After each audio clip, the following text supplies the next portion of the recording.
Hello everyone, welcome. This is Ryan of Happy Healthy Vegan, coming to you live Friday 6 p.m. Pacific Standard Time, at least my time, with our weekly Friday live stream where we talk about any and all things vegan. So if you are a long-time vegan or a new vegan or even just vegan curious, you've come to the right place. You've got decades and centuries of combined vegan experience amongst the many people who frequent our regular live streams, including our many happy fam. Those are the channel members all there. You see with the little, what are they called, medals next to their names. And anyway, what was I going to say at the beginning here? Yeah, actually too, if you are not vegan, you're more than welcome to be here too. If you're vegetarian, vegan curious, like I said, you can learn as long as you have an open mind. You know, you'll probably get something out of this.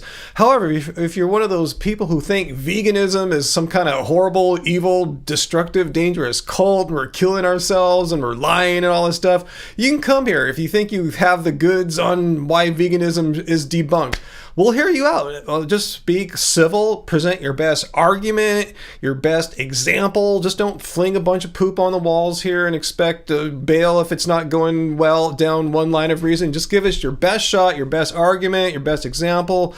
Base it in fact or evidence. If you have any, I really doubt you do, but I'll give you a listen. And you know, if you debunk veganism, I'm done. I'll quit tonight if you can debunk veganism. So anyway, before anyone tries to debunk veganism, I have, if anyone notices this thing here, before idiots like VD and others start making videos about how I have some like weird disease or something like that, no, about an hour and a half or so ago, I cut myself shaving, I put a new blade on, and this happens sometimes. I even was conscious, like I got a new blade on here. I can't just grind it like my old worn out blade was, how I do with my old worn out blade, and I still managed to cut myself, a dumb little cut here. So yeah, veganism debunked. Ryan cut himself shaving. Veganism has been debunked.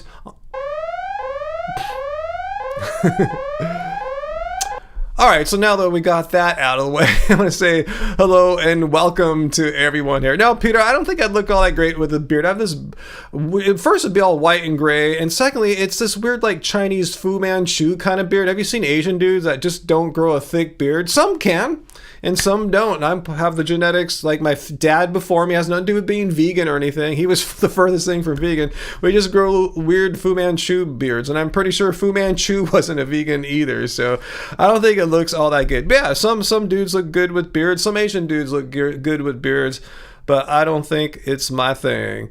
So welcome everyone. Welcome Sarah Graven. I see Graven's here, and AJ is here, and I saw Sarah. Yeah, often Sarah will make a prediction about when AJ will show up, and yeah, you came here before the start of the live stream. So awesome. We have a troll. If someone here is wanting to talk about veganism, who is it, Peter? If you're here to talk about veganism, or if you're here to troll, let me just shut you down. Debunking veganism is one thing, but trolling is not something we allow here. Here are our rules, just basic civility, common sense stuff. There's nothing really all that hard here. There's nothing really fascist about my rules. I just don't allow spamming or trolling. So if you are here to troll, stop. If you have something you want to say, like bring up an example of why you dislike veganism, that is acceptable. But if you're just here to troll, I'll kick your ass, or Peter will kick your ass out of here. Before long, we'll probably have Uncle, so we'll have multiple moderators ready to kick people out of here. But anyway, I'm not sure if there's a troll or not. Just getting it out there. So anyway. So Graven thinks maybe Jason isn't a troll. Maybe just Jason doesn't know how to cook vegetables. Oh, so Jason, I missed what you said. Let me see if I can find Jason and Dad. It says, you pretty good, thank you. I love you and Ed and Cheap Lazy Vegan. It helps a lot with eating habits discussions, even with David Rams and Joey Carbstrong. Awesome. So where's this Jason dude at? Did you put him out? Did you already kick him out? I didn't see him. Did you put him in timeout? If you're, yeah, let me know what happened with our Jason person there. And of Jason, if you just got put on timeout and you want to come back and tell me something, remember, I didn't time you out, so I'm inviting you. If you want to come back and give me some example of why you don't like veganism or something like that. But again, you can do it as long as you are civil and you bring, your best example. Just don't abandon your first example if you find that line of inquiry isn't going all that well. So we'll see. Jason said veggies suck and nothing else. That sounds pretty trolly. Ugh, you go to a vegan live stream, veggies suck. Yeah, that's really not a great example. I can say non-veggies suck. You know, that's not how logical, rational discourse works, saying this sucks. You know, that's your opinion. So what? I don't give a shit about your opinion. I do care about actual examples and arguments. But if you just like to fart your opinion out, like nothing, just keep farting and pooping opinions, this is not the place for you. You can go to a different vegan's live stream where opinions are treated more valuably than they are here. In my opinion, opinions are like assholes. Everyone's got one. So I'm really not too impressed by your opinion, okay? You're not some amazing person for having an opinion. But you can be an amazing person by expressing a rational argument against veganism, or presenting some example against veganism. But to express your negative opinion, I can just give my negative opinion of you or meat eating, and you know, that's not really all that much. I don't care about opinions. Opinions are stupid unless you can defend it here. I don't care about your opinion, but I do care about it if it's backed up, like I said, by rational argumentation or examples. Anyway, and the fires, yeah, thank you guys for asking. Yeah, they've been kind of focused in a few areas, predominantly areas that are on or adjacent to like wild, what's it called? Just wild brush, you know, hills, you know, stuff where there's a lot of vegetation. And where we live at is a pretty, you've heard me complain time and time again how it's just like one urban or suburban environment connected to another and another, just a big sprawling development of homes and malls and all that stuff. So yeah, it doesn't mean it's not a wild environment here or anything like that. But where the fires have been broken out, yeah, they're trying to combat like wildfires and like that are actually happening in like suburban and urban environments, and where they built into the hills and that. Like here, we're surrounded by homes. The ocean's not too far away. There's nothing really like all that flammable like the hills. So as far as our fire danger here in most of Los Angeles, it's actually not that bad. It's for people who are adjacent to more, exposed to natural, non-developed areas. And there's a lot of that people like that. I'm not dismissing it. I'm just saying, if you see someone that lives in like, say, downtown LA or something like that, you know, they're probably okay and all that. But yeah, power's going out. It's been an issue for a lot of people. Our power has been on the entire time. I don't think our power comes from those areas, but it's been you guys have been seeing it on the news, I'm sure too. It's bad. I mean, I've seen many big fires happen in the LA area here my whole life, and this one takes the cake. You know, it's pretty hardcore. I've never seen like an entire like neighborhood, like city, almost wiped off the map. Pacific Palisades. That's the one that's getting all the attention because that's where all the really well-to-do and famous people live. And I'm not saying anything bad about them. That's one that's getting the most attention. I think the more destructive, gnarly fire is the one in called the Eaton fire. It's still burning in a pretty well-to-do place, not as well-to-do to say Pacific Palisades, but like an entire neighborhood of Altadena, which is near Pasadena, gone. You know, it's horrible. And I think more people have died in that fire too. But I'm not trying to say each fire should be competing for attention in the media or anything like that. But I know a lot of the focus has been on the Palisades fire. But the Eaton Altadena fire has been, I think, probably worse. Like more structures burnt.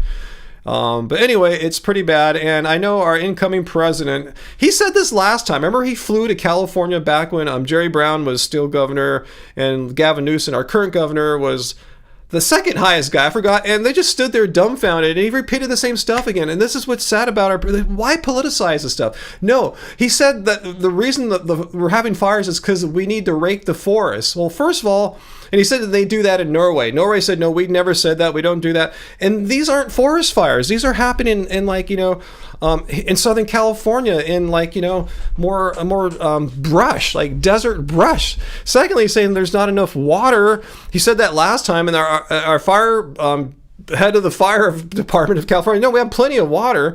I mean, there has been some instances where there's not enough water pressure coming from hydrants, but that's a function of the bandwidth limits of the water system. If everyone's running their hoses trying to protect their houses, and all the fire engine companies are tapped into the fire hydrants, yeah, the pressure is going to go down. It's just a matter, it's not infinite bandwidth, just like your internet bandwidth isn't infinite.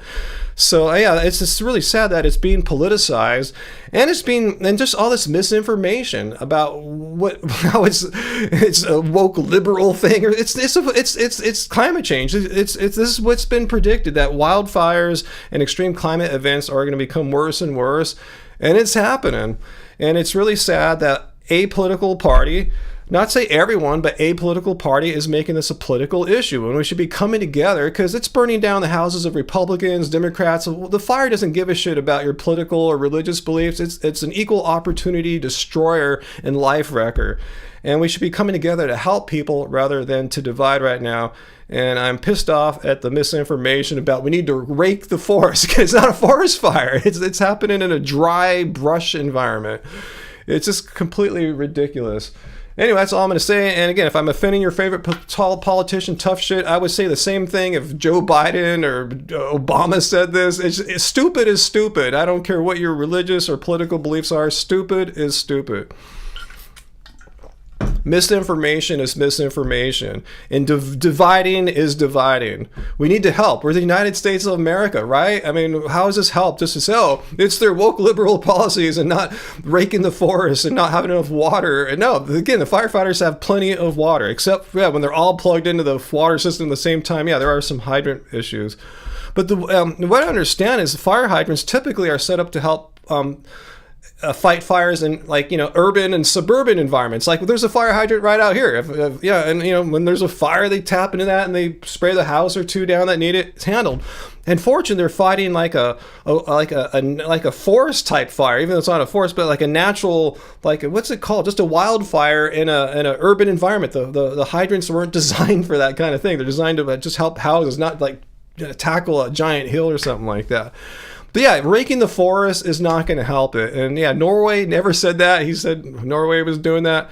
It's just what's happening as a result of we haven't had any rain. This is the lowest amount of rainfall we've had all year. So often when we get these crazy wind events in the wintertime, it's okay because the vegetation's wet. It's not dry as hell. Seriously, we've had 0.3 of an inch this rain season. 0.3 of an inch. I mean, it's the lowest I think in my lifetime. It's so it's a bad situation with low humidity. We have the humidity of like the desert when these Santa Ana winds happen, and the whip winds up to, like, sometimes, as you saw on the news, 100 miles an hour in this environment. And there's dry vegetation. It's a horrible combination. It has nothing to do with raking forests. It has nothing to do with woke liberalism or any bullshit like that. It has nothing to do with politics. It all has to do with how the objective situation that California's weather is in right now.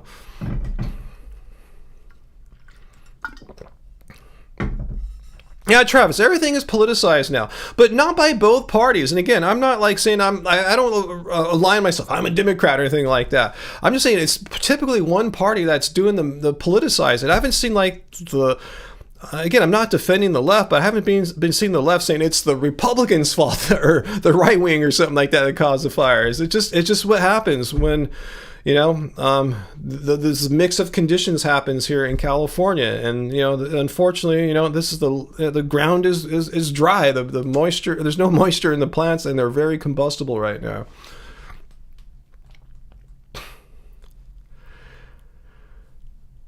So anyway, yeah, controlled burns actually are the best solution, Sarah. Absolutely, that's the best fire management solution that I've read about are controlled burns. And if you guys don't know what that means, it's like in the off season and when the conditions are nice and not conducive for fires, often the forest management people like firefighters will burn intentionally certain parts of an area or forest or hill or whatever to kill the dead vegetation that's just getting more and more dry and combustible. It adds up over time. This stuff, doesn't just go away all that quickly. So they'll do controlled burns. That's how you manage it. Unfortunately, those are kind of hard, sometimes not really practical to do because there's a lot of people living where you should be doing controlled burns.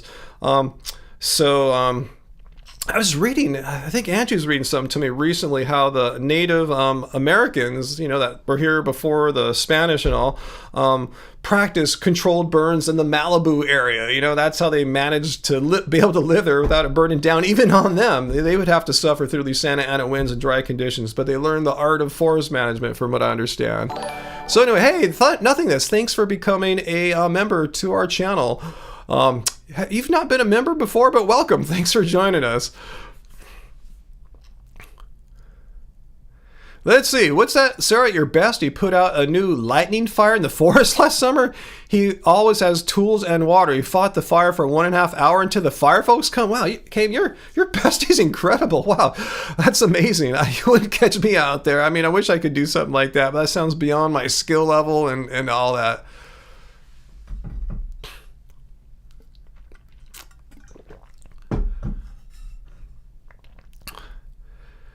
Let's see. So, yeah, sorry if I missed any of your questions or anything like that, but yeah, just letting you know what's going on here. I'm here. I understand how weather works, weather and, climate, meteorology. I've been, learning about those things my entire life. Started when I was a kid because I was into surfing. You learn a lot about meteorology if you're into surfing. You need to understand how waves and swells work, what the weather's going to be when you go surf. Is it going to be crap? What the wind conditions going to be? And it just kind of took off from there. Hey, thank you, Nothingness. You're our first super chat donation of the day. Yes, I'm still alive. Like I said, we're very, very safe where we're at here.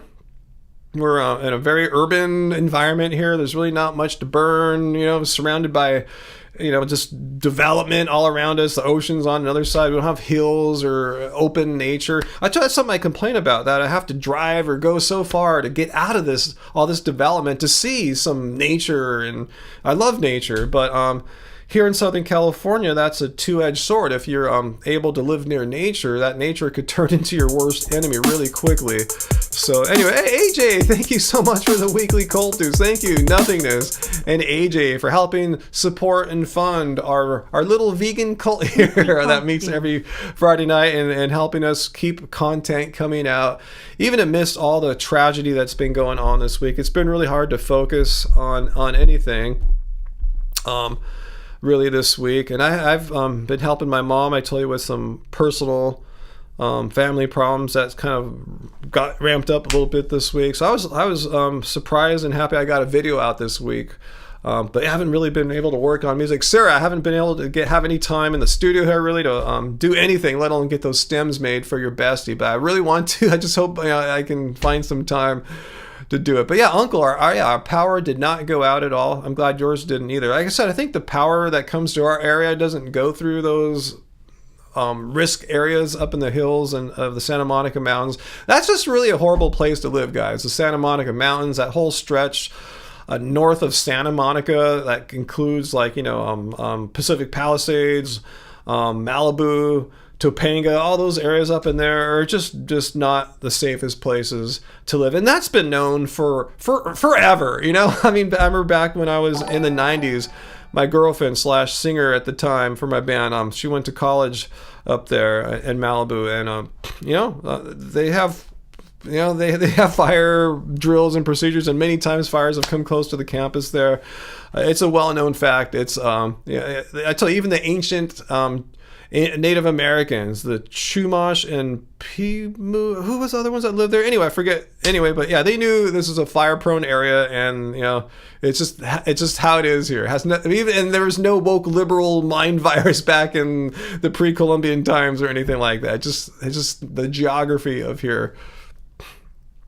Now, well, it's not just the millionaires. I mean, like, a lot of millionaires lost their homes in the Palisades, but a lot of non-millionaires lost their homes too, especially in the Eaton fire. That's not known for being like it's a nice area, but not as nice as Palisades. But it's, a lot of people lost their homes, and a lot of people lost their insurance in these areas in the past year. California is going through this weird phase right now where a lot of insurance companies left the state last year, and people haven't been able to get reinsured. New legislation is working its way through the state this year that's going to allow everyone to get insurance again. But in the meantime, a lot of people have been without any home insurance for since last year. Some even before then, they haven't been able to get reinsured at any price. And They're the ones that are really going to suffer. Might be even if you're a millionaire, you might not be able to if without insurance, you might not have the funds to rebuild your home. You might be what's that called? Your net worth might make you a millionaire, but you might not have the money liquidity. It might have been tied up in things like, say, your house. That was worth $1 million. If that asset of your house is gone, you're not really a millionaire anymore. And then all the people who would be part of that economy, like, say, like people who worked in those homes or for those homes, people who are caregivers, people for people that live there, gardening and house maintenance, stuff like that. A lot of those people have just lost all their clients and all that stuff too. So it's going to have a rippling effect, through the economy. I don't know what's going to happen. But like I said, I've never seen anything this widespread. It's unprecedented. I don't know what things are going to be like in Los Angeles. Like, where are all these people going to go? Where are they going to live? There's already a housing shortage. Where are all these people going to live at? They can't stay in hotels forever. And how about all the people I told you that were depending on them, that were taking care, they're servicing their homes and everything? Like, how are they going to survive? Where are they going to find new clients at so quickly? So yeah, it affected a lot of rich people in the Palisades, but a lot of not quite so rich people in the other areas like the Eaton fire. And then it's I don't know. We'll see what happens. I have no idea how it's all going to work out economically. So anyway, so that's what's going on. And Heidi, it's a really complicated story about the California home insurance situation, and you could Google that. I'm sure there's plenty of YouTube videos. It's way too complex for me to go into in this live stream, but it has to do with how California had a lot of consumer protections, and we've historically had a pretty fair shake as consumers for insurance rates, and that's come back to bite us on the ass. Like, insurance companies didn't want to insure us for these good rates, so they demanded they needed to charge a lot more, and they left. So that's it in a nutshell. Go learn about it more if you're interested. But that's what it's about. It's the economics of home insurance. That's what it comes down to.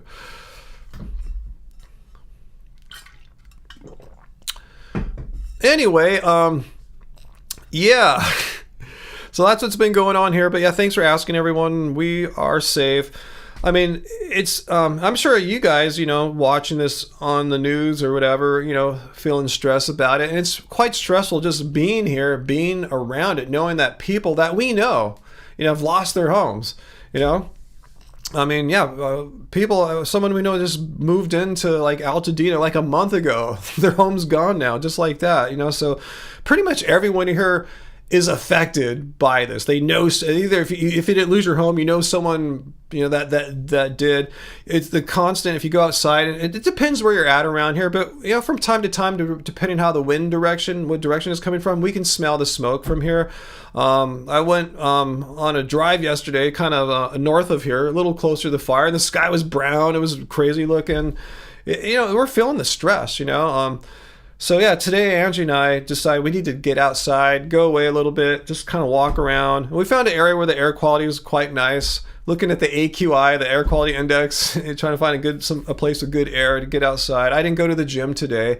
I figured it'd just be kind of mean to leave Angie at the home, kind of all bummed and stressed out.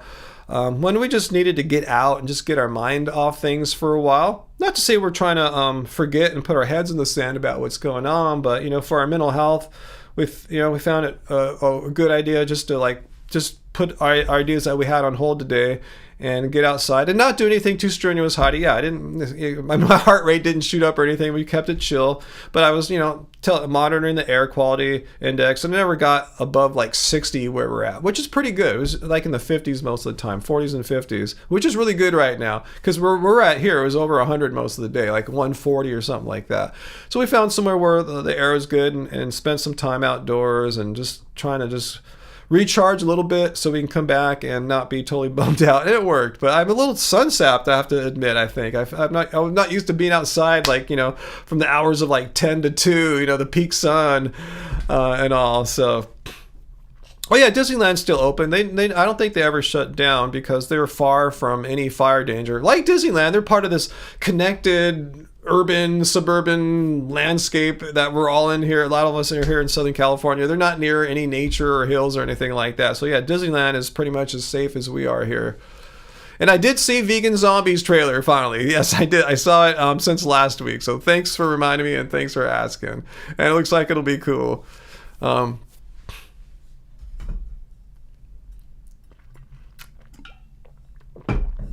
Oh, Varley's. It hasn't been on the news there. Yeah, it's a pretty big deal here. It's been dominating a lot of the national news. But yeah, it's pretty bad though. It's actually probably the worst fires I've seen. And Graven, yeah, where you're at, it's probably not going to burn down with all the rain and everything. But yeah, you got hurricanes, and they're getting worse too. Just like our fire season is getting worse, hurricane season is getting worse, and this is the reality we find ourselves in right now. So anyway, wow, Uncle, why have hospitals in the area canceled their elective surgeries for the time being? Is it for the patient's benefit, or they want to keep their medical professionals availability to open to treat like injured like people and firefighters? Interesting. Yeah, Sarah, you told me where you're at in Oregon. Yeah, you don't get fires around you. Fortunately, but yes, I know there are a lot of fires in your area. I remember, yeah, when last time we drove up to Oregon and back, like Medford, I remember it was all skies all red and stinky and everything. So, yeah, I know what it's like. Not being in there, part of the fire, but having the horrible air quality effects afterwards. Let's see. Okay, what I said about the hospitals is the reason. Okay, I can see what they're saying. They just want to keep their health professionals, their doctors and staff available to treat people who are victims of the fire in so many ways. Not just like directly getting burned, like fighting the fire, but that's one way, but just from health issues, respiratory and whatever problems from breathing this horribly polluted air, especially if you're close to there's some people that are like they're maybe not like right next to a fire, but they're kind of triangulated between three fires, so they're getting the smoke of multiple fires, and it's really bad. Because I've been reading on Reddit, following some of the people that live in like the valley, the San Fernando Valley and areas around there that are complaining how horrible their air is right now. Wow, Travis, your mom is in Temecula, been without power for 3 days. That's interesting because there haven't been any fires in that region, which is amazing because they have a lot of dry brush and vegetation out there. I guess if these are arson-related fires, the arsonists think heavens hasn't headed out there. I'm surprised they have no power though, because I'm not sure why that would be. That sucks.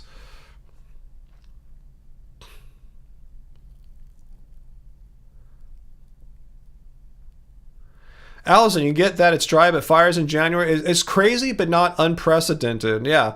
The primary, there's two things that really making the fires happen.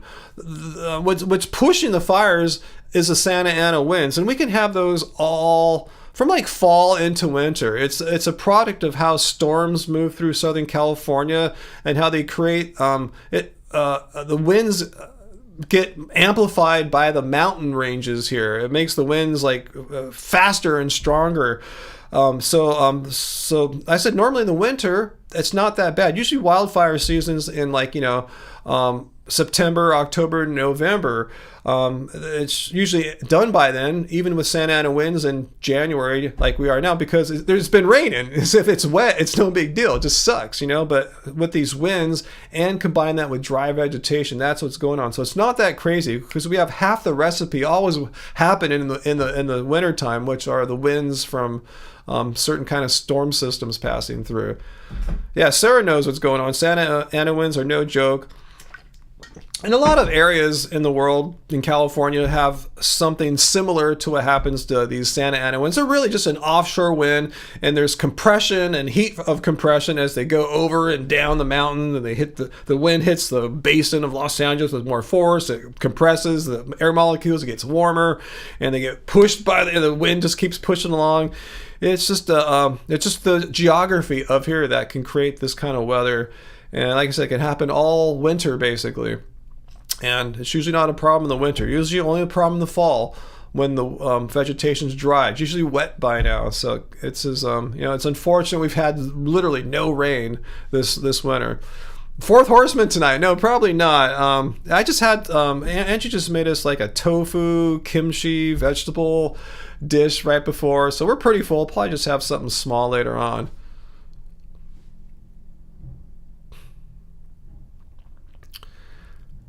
Wow, you've had record snow up there, Sarah. Good for you. Wow, yeah, we could use some precipitation here for sure. I've always said, like, we really don't need much rain down here, because I'm just thinking of rainwater. Like, LA doesn't really save too much of its rainwater in the form of like water, I'm sorry, that we're going to drink, in the future. We get most of our rainwater from snow melt in the high Sierras, the Sierra Nevada mountains, which are in northern and central California. So I always said, as long as the storms dump snow there, we're gonna be fine. And that's true as far as having drinking water. Not having a drought as far as like there being no water for us down here. There's snow in the Sierras, but since there haven't been any rain here, yeah, so it's why things are so dry. So anyway, wow, 200 inches of snow. That sounds crazy. Damn. Jesse, I didn't know that. Your climate in BC is notoriously wet, yet you have huge wildfires. Wow, how does that happen? How does like wet vegetation catch on fire? Or is it catch on fire in the non-rainy months, like in the summer or fall, something like that? Because that's typically our normal fire season, if there is such a thing. You had chili for dinner food and you feel some detonation coming? Well, detonate all you can. It's all good. You can detonate anytime during our live stream. Gotta get my hair cut, guys. It's really starting to bug me. I don't know. I didn't have time this week. Maybe next week. Or who knows? I don't know what I'm going to do. Yeah, Allison, really, when these conditions are happening, when there's like 80-mile-an-hour wind gusts and dry conditions, literally one spark can start an entire giant fire. That's all it takes, because you have the fuel, the dry brush, dry vegetation. You have the spreader, which is the winds. Yeah, that's the recipe. Oh, are you getting your hair cut on Monday, Sarah? Maybe I'll get mine cut on Monday. I'll see if they're open. This new place I want to check out.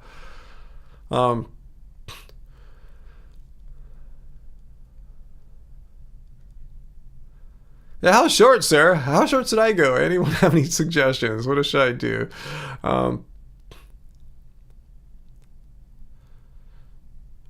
Let's see.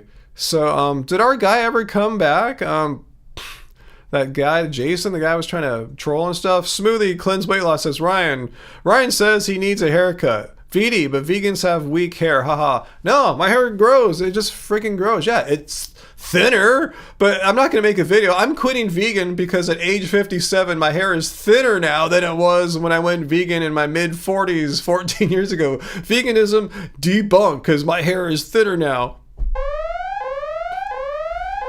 It's like that video I just put out yesterday about, what's her name? Eva Loves Raw. Oh, I'm experiencing all these symptoms.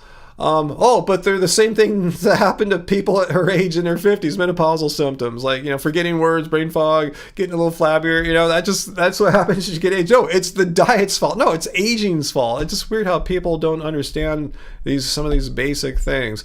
Anyway, go for the K-pop bowl haircut. That's pretty easy. That's pretty easy for me to get, like a really basic K-pop bowl. That's something that the hair stylist person did unintentionally to me last time, pretty much. So, and not a classic bowl. I didn't like have my hair pulled down the front or anything like that. I don't even know if I can do it anymore. I could have when I was younger, but my hair's like, a little thinner in the front now. And like I said, it's because I'm 57, not because I'm vegan. So I don't know if I can get the bowl, but I can get a short K-poppy haircut. That's pretty easy.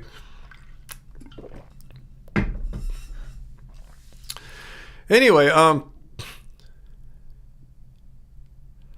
no, and I'm not going to go bald and grow my hair out. No. I don't have to prove anything. All you have to do is rewind to my videos from like 5 months ago and compare them to now, and you see my hair has grown a hell of a lot in that 5 months. Now, I don't have to go bald to prove that. No, not gonna shave anything. I mean, if you like your shaved head look, totally cool. I have nothing against it. I don't say, hey, that guy shaved his head, he's a bad person or something like that. Or nothing of the sort. I'm just saying, for me, no, I'm not gonna shave my head. No. Angie wouldn't allow it, and I don't want it, so no. I'm sure bald dudes are hot, but I will shave my head if and when I ever kind of have to, and I'm cool with having hair. So I just like having hair. If I ever have to get it shaved because I'm too old and it gets thin, and I'll deal with that then. But we're not there yet. But anyway, I don't know if I'll get a haircut. I'm just kind of getting crazy. It's still keeping together, but just kind of getting wild a bit, I don't know. Anyway, a perm. Didn't think about getting a perm, Heidi, but I don't think I'll get a perm. That's a lot of money and work. And I remember I got a perm or two done like ages ago, decades ago, and it's a lot of stuff. It's a lot of pain in the butt. I don't think I would get a perm. I just need a cut. I have some ideas. I saw a K-pop band I'd never really heard of before. I even forgot their name, but I saw the dudes. There's 5 or 6 of them. And I saw one of the dude had a haircut kind of like mine, and he had a high forehead like mine. And I said, I bet I could get my hair cut into that sort of style and shape. So I do have a photo reference I might take. I don't remember what band it was. It's not one I like. I don't think I've heard of them before. But yeah, it's an older band too. I think they already did their military service. So they're dudes like in their 30s, and his head shape's kind of like mine. So we'll see.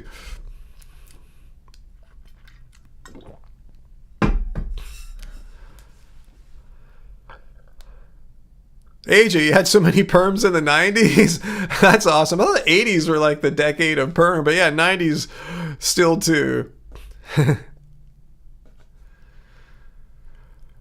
Yeah, Peter, people say anything stupid. It's like, I think that guy that was complaining about my hair, he had absolutely no hair, and he's like way younger than me, probably jealous. If that guy's still washing, look, I still have his hair, bro, and you're like 30, it's like, shut up, The thing is, you can change your hair in a matter of minutes. Just go wash it, dry it again, it'll look totally different. Just because if you get a haircut that looks weird at one time doesn't mean that's your permanent look. People are so stupid.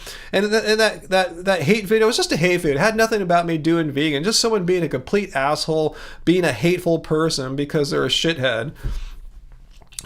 That's it. And yeah, no mullets or mohawks or anything like that, guys. Okay, I'll probably get the K-pop haircut. Let me see if I can find a photo of it. I'll show it to you guys.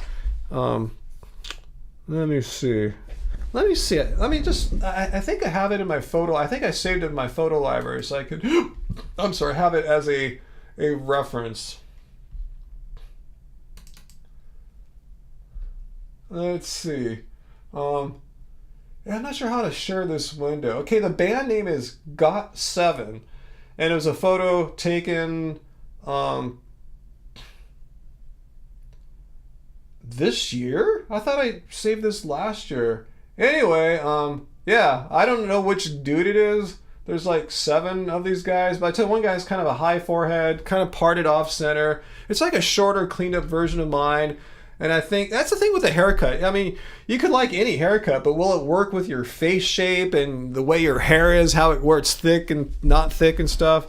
But yeah, K-pop does use a lot of products. I really don't use much of any product, to be honest with you. So I'll never have a real K-pop haircut, but it's still the shape and that I'm looking for, how it frames your head, how it frames your face.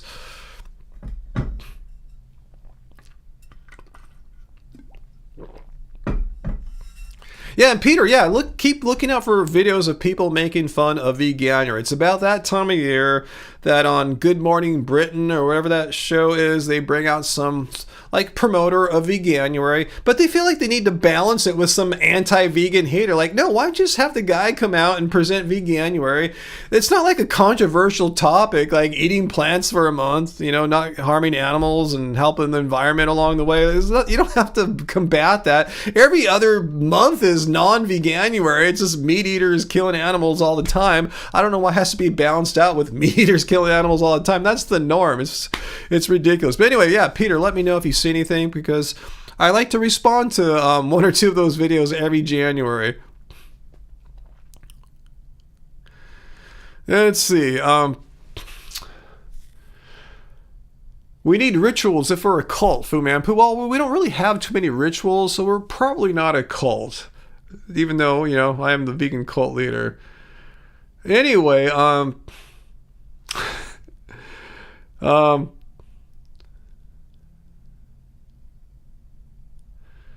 that's cool, Peter. Yeah, keep up your activism. Yeah, International Vegan Film Festival in Victoria. Awesome. Graven, K-pop cuts are cute like pixie cuts. Let me see if I can like show that photo. I was gonna get that. Let me see. I don't want to embarrass myself. Someone's probably gonna say, "Oh, Ryan wants to. He's in love with this guy." So I don't even know. I don't know any songs by this band. I don't know. I don't know any of these dudes' names. I just thought the haircut would like look cool on me. Let me see if I can export it to my. Yeah, I think I can. Let me see. Tell me if you guys think this will look cool. Let me file, open file, desktop. All right, here we go. I'm gonna zoom in. Okay. Let me see what I can do here. I won't have all this product, okay, guys? But I think it's a haircut kind of like this. You'll see it's kind of like, see, I don't, again, I'm not trying to look like this dude. I don't think he's hot or anything like that. I just think this would frame my face well. Let's check this out. The dude on the top there, the dude up the tie. See, that's kind of off-center part like mine. Little length in the back. So all they have to do is cut some stuff off. You know, I can have that look somehow, I think. So I think I'm going to go for something like that. Again, I don't know the dude's name. I've never heard of this band before. But I think that will be my haircut. What do you guys think? Do you think something like that might work out for little old me here? So here's a whole band if you want to see. Again, I'm not endorsing them. They might be the worst band in K-pop or the greatest one. I don't know. I know nothing about them, but it came up in my Reddit feed. I go, oh, yeah, I was in the market for a new haircut, so to speak. And it's cool to have a photo reference of something you like. So again, haters, they're going to... anything. I don't know anything about these guys. I'm not vouching for them. Maybe they're evil people or awesome people. I don't know a damn thing about them. So no one try to make me defend them or anything like that. Okay, so what do you guys think? Heidi thinks that would look cute on me. Thank you. I think it would be a good looking haircut. Fallon thinks so too. Graven, you know GOT7? Yeah, I don't know anything about them. I'm sure they're a fine band. I mean, there's many K-pop bands I like. There's a whole ton, but yeah, they're not one of them. But, you know, I think they're an older band, like I said, so they were probably around before I got into K-pop. And I'm sure they're not vegan. Koreans are typically very not vegan. So yeah, I'll bring that photo in to the photos are good. Sarah said that too. It's good to have some kind of photo reference rather than tell them, yeah, I want kind of this or that. No, just show it. Here's what I want, you know, and then explain to them. I have a high forehead, so let's make sure there's length in the front, something like that. Nikki, you gotta go. Well, good to see you, Nikki. I'm sorry to get a chance to say hi to you or everyone. I've been just kind of rambling on. Travis R., every time you get a haircut, you show a screenshot of Evan Williams, the actor. I'm not sure who that is. Heidi, it's like an edgy, cool look. That would work. Cool. Let's check it out one more time there. Ooh, I changed it. Let's check it out one more time. You guys got me motivated now. Let's see. Where'd my photo go?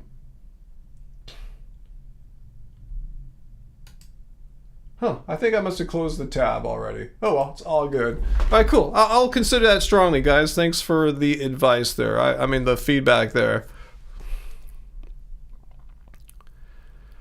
Carl, you gave me something I could make a video on. Where'd you send it, Carl? I'm not sure if I remember. Was it in a comment or something? But you could tell me now. Okay, so Graven is giving me a song tip for that band GOT7, which I told you I know absolutely nothing about other than they're a K-pop band. And that dude's got a face shape I think is kind of similar to mine.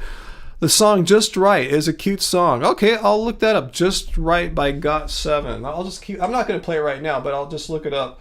GOT7 Just Right. So I'll find that in the future. Wow, that must have been a long time ago. Wow, because they look so much older now. Wow, I knew they were like an older band. You know, they've been around for a while. Anyway, cool. Herpes? Wait, what are we talking about herpes here? We need your support for getting rid of herpes? What the hell? I mean, getting rid of it? Do you have herpes? Do you want me to support you in your getting rid of your herpes, Nerrare? I don't understand. But yeah, if you have herpes, yes, go to the doctor and do whatever he or she says to do and get rid of the herpes. Whatever is happening, yeah, I don't think it's a good thing.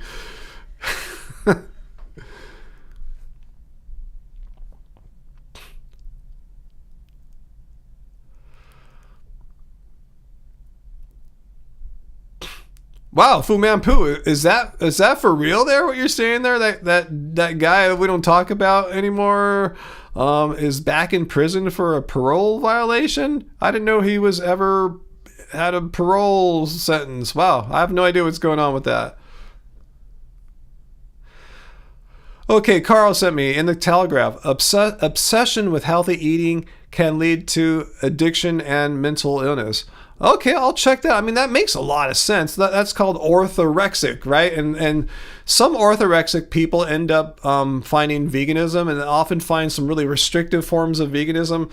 Often it'll be like a raw kind of diet, but it doesn't have to be. I remember I did a story a long time ago, like in the early years of our channel, there was this influencer called the Balanced Blonde, and she had a very orthorexic way of eating. It was kind of a high raw, but it wasn't exclusively. But yeah, orthorexic people can find their way into veganism. The thing that sucks is when they blame veganism rather than their orthorexia for the problems they had by eating in a weird way. But anyway, but Sarah, yeah, as Sarah echoes what I said, if any of you have herpes like Norrare, go to the doctor. Please go see your doctor. Please don't spread anything like that to other people. That's not cool. It's unethical.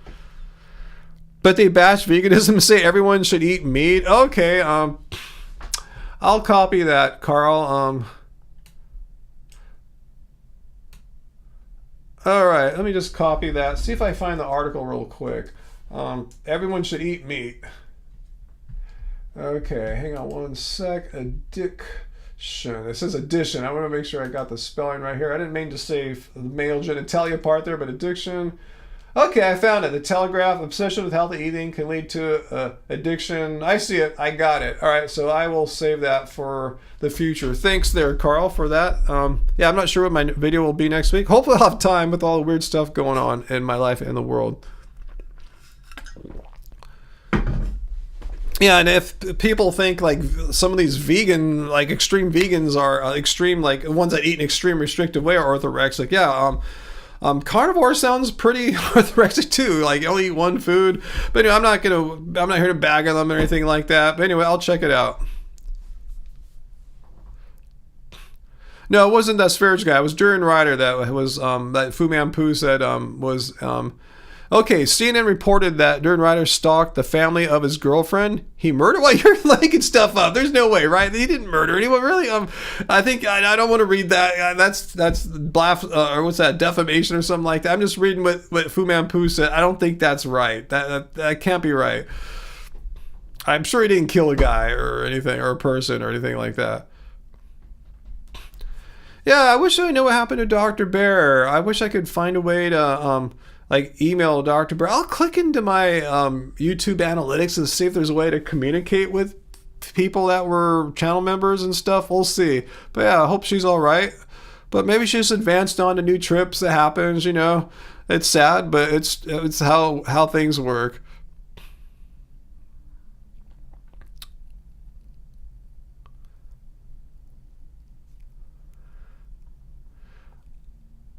Didn't Dr. Bear maybe just get a new house or something? I can't remember. It's been a while. Okay, Fu Man 2, you're saying you wouldn't make up this sort of thing?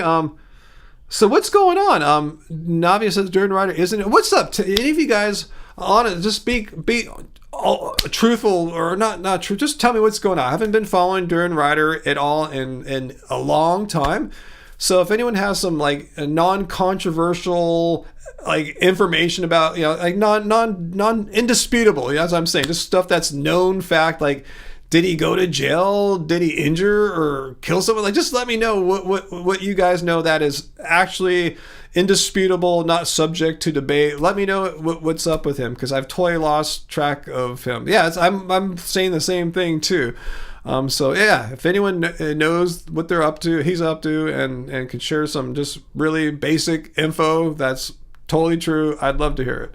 Because I'm not here to spread rumors or gossip, and I don't want to start fights. I don't want to have him make a hate video about me, because I'm not hating on anyone. I just want to, for my just personal curiosity, I'm just kind of curious what's up, because you guys are telling me all these things that sound like hard to believe. So let me know what we know for sure.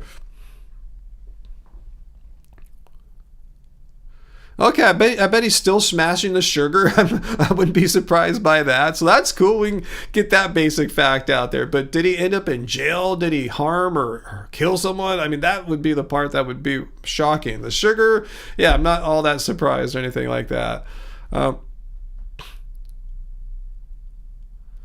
Smoothie Cleanse Weight Loss says, why do you think the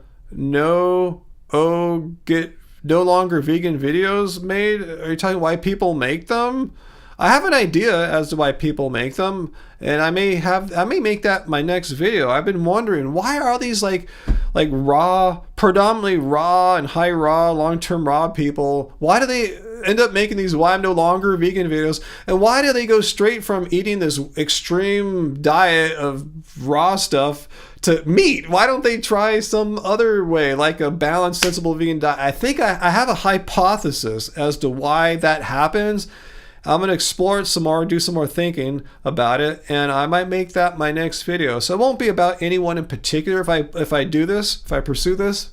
But I think I have a pretty good hunch as why so many of these raw people just go from raw straight to meat. And I think I have I'm pretty sure I think I know what's up.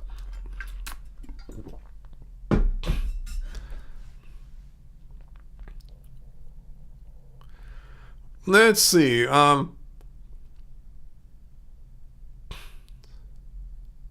Okay, Robert says Jordan Ryder isn't in jail. Okay, was he in jail though? That's what the claim was earlier from Fu Man Poo, that at least he was in jail at some point before. He's like has a parole violation now. So let me know if you know anything about that. Just curious. Again, I'm not here to spread rumor or anything. I just want to know, because I haven't followed the guy in a long time. So if he's in a lot of trouble, I'd just be curious. Not to say I could do anything about it.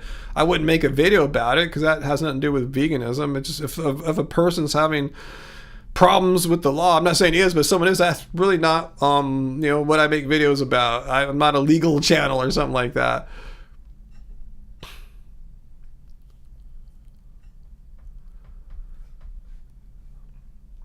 So anyway, Graven thinks that no longer vegan videos are made for the money.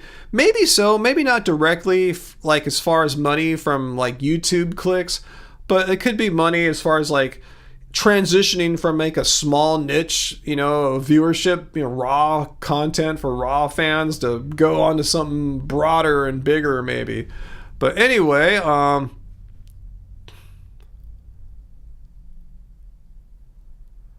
wow, okay, Fu, I'm not going to read that rumor until we know that's actually more than rumor. That's pretty hardcore and fiery, and I don't want to be on the hook for reading that and making people think that's true. But anyone watching right now could read what Fu Man Poo said there about prison, and I several years in prison. It seems like if he were a YouTube content creator, you'd kind of notice, hey, he hasn't made a video in a long time, like a couple years. But anyway, let's leave it there.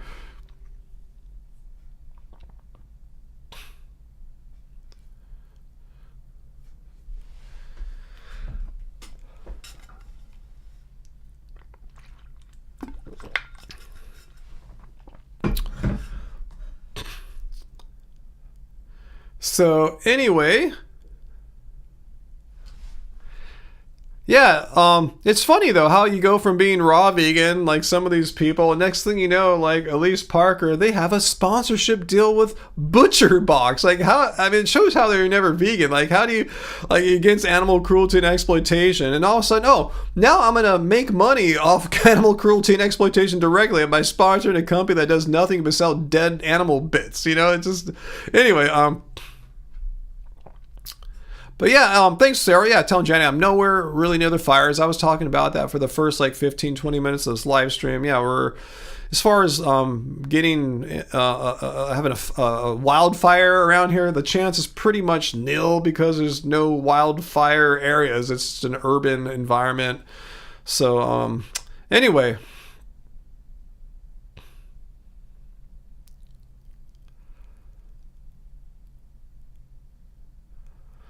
Anyway, let's move on from that whole rumor about what this old YouTuber guy, I'm not saying I'm an old dude, I'm talking about someone I used to watch a long time ago, what he may or may not be doing, what he may have not done to his girlfriends. I don't know if any of that's true. Let's just move on. Sounds like it's a lot of unsubstantiated stuff, and yeah, I don't want to like be part of like, you know, drama and rumors spreading or anything like that. It's not my forte or passion or anything like that.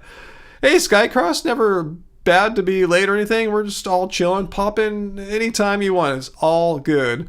So anything, yeah, let's move on to something else. What other topics? Anyone sitting in the background here waiting to pounce in and say something about veganism that you feel needs to be said? Like it's horrible, it's destructive, it's an elitist diet, it wrecks people's health. Long-term vegans like me are lying. There's no way a person could go 14 years without any animal products and have good blood results and be athletic. Just let me know if anyone's out there just waiting to say something like, oh yeah, veganism's this crazy effed up cult. You guys are all liars. It kills people. Any of you guys out there that, you know, just being silent right now, I'm inviting you. Come and announce yourself, or just let us know what your problem is with veganism, because I would like to hear it. If you're sitting there just, you know, kind of just biting your tongue and you want to say it right now.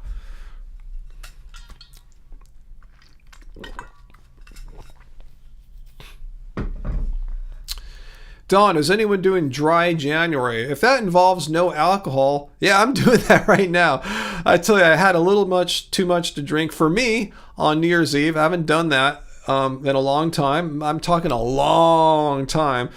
I had such a beautiful. I think I saved the bottle, Sarah. I tell you, it was from a winery in the Hillsbury area, Russian River Valley, Dry Creek Winery. I think that was the name of it. Shoot, I forgot now. It's in the kitchen. But anyway, it was so delicious. It was a champagne rosé, and it was so delicious. Angie and I usually split half a bottle when we get a bottle, which is pretty rare, of wine or champagne. It was so good.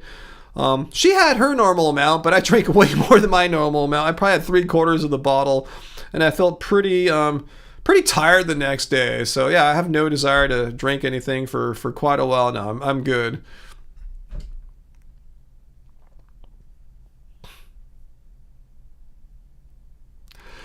Hey, Gyre H guy, you're pretending to troll. Veganism is a communist plot to emasculate men and destroy the fabric of Western civilization. I love it. Yeah. The funny thing is, Gyre H guy, is that I've seen people make a comment or comments very similar to what you just said there, and they weren't being sarcastic. They were speaking as sincere as they possibly could, and it's ridiculous. Huh? That's great. Anyway, anything special happening during Veganuary? No, I'm just hoping for some good TV shows, Uncle, where they have these dumb debates between a Veganuary promoter and some idiot anti-vegan just rattling off a bunch of nonsense. I live for that kind of thing. Yeah, I did get a bit tipsy, Sarah, and yeah, not into it. I feel so chill tonight, man. It's like I didn't play basketball, but just walking around out in the sun, I feel kind of white. Anyway, Let's see. Suzanne says if veganism is a cult, then the rest of society is a death cult. Nice point. We're still not finding any haters, huh? Let's see. Oh, Peter, have you ever thought about doing live streams in a vertical format to get more people since it's easier to watch on your phone? Yeah, I might try that in the future. I've been watching some other live streamers, not vegan ones, that are doing that. And I finally learned, guys, I should mention, I learned how to make an in-screen camera where I could like talk to someone. It's built in to Streamlabs. That's what I used to stream it. I didn't realize it was there. I was watching some other live streamer, totally non-vegan related, do it, and I go, wait, and I followed the link. Oh, this is built in Streamlabs. So I started doing some research, and it's called Collab Cam. I tested it out a little bit with Angie last week, and it works. So I might try that, like maybe next week. I was thinking about trying it this week, but it's been such a crazy week for me. My point is, I could have you guys like call in. We could talk for a little bit. If you don't want your camera on, just have your microphone on. You don't have to show your face if you don't feel that confident that day or you want to remain anonymous. But I think it'd be a good way to get to know some of you guys a little bit more personally. I'm sure a lot of you guys would like to know, like, hey, what is like, what's Peter like, or what is Sarah like, or what is Fu Manpu or Uncle or anyone like. So I might try that out next week, kind of pilot it, beta test it with some of you guys. Just, call in and see how it works out. And start off with people we know for sure. Like, I know there won't be anything weird happening. So anyway, tell me if you guys like that idea. It'd be kind of cool. It's like Zoom, but instead of using a third-party app, which I've tried many times with Streamlabs, there's always some kind of problem. I'm glad Streamlabs just built this functionality right into their software, so you don't have all these weird third-party problems. So I was hoping, like I said, to try it out tonight, but I'm just not. Let's see. Peter says, are you going to screen the calls, or can anyone call? Well, it'll be a link. And before someone actually comes on the screen, I can see who it is and stuff like that. So like I said, I'll just try it out first with people I know. And then later on, maybe we'll let people I know try it out, like non-channel members, non-happy famers, like someone who wants to debunk veganism. We'll give them a chance, maybe. But I think the most coolest thing would just be to have you guys, just to show, like, a lot of you guys have been seeing each other's comments for in the chat here for years, months and years, and it might be kind of cool to put a real face with that person, because behind all these words, assuming none of you are bots like my Streamlabs bot there is, you guys are real people with real thoughts and feelings and emotions and minds and consciousness behind these words that we see here. So it might be cool to see some of the real person there. So yeah, I'll most likely give it a shot next Friday. So be prepared, guys. If you want to do it, have whatever your device you're on, make sure you can access the camera and mic, be it if it's your laptop or your iPad or iPhone. If you have an iPhone or a smartphone, you have a camera, you have a microphone, you're set. So it'll be like a call-in kind of thing. So we'll check it out. So put on your makeup, wash your hair or whatever. Or if you don't want to show your face, like I said, just don't turn the camera on, just turn your microphone on. And I think it'll just be a black box. So it's all good. Even just hearing someone's voice in reality is a lot compared to just seeing your words in reality, in the live stream chat here. So do what you got to do, just letting you know, and hopefully I'll be ready next week to do it. I did some tests earlier in the week, but I've been busy with other stuff, so I wasn't prepared tonight to try it out. And plus, I was thinking about giving you guys a little heads up via our YouTube community page. I was going to send a message out to the Happy Fan members to let you know we might try it out tonight, but we'll try it out next week. I'm telling you right now. So my goal is to try it out next week. I told you guys a few live streams ago that my live stream tech is always evolving. I'm trying to do more. Even though I kind of hit different plateaus over time, I kind of rest on my laurels. I'm still trying to always push to the next level and do more with this live stream. So I think that's the next evolution, is take some call-in calls from you guys. And maybe have the vertical format. I'll try that out in the future too. I don't know. I'm just messing around, trying different things. So we'll see. Maybe sometimes I'll do the vertical format, sometimes the horizontal format for live streams, just to see how the algorithm, like, does YouTube push it out differently? Don't know.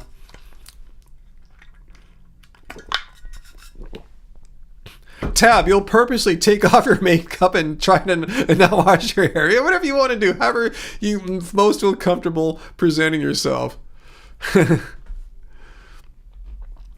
And there's Milo. You can come in too, yeah, next week if you want, So anyway, and Fu Man Fu, no thongs, please. No, just dress appropriately. Don't get me into any trouble or anything like that. And Sarah, you don't have to wear makeup or anything. I'm just saying, if someone feels more comfortable wearing makeup, but you typically don't have it on during the Friday live streams, put a little bit of makeup on if that makes you feel better. Anyway.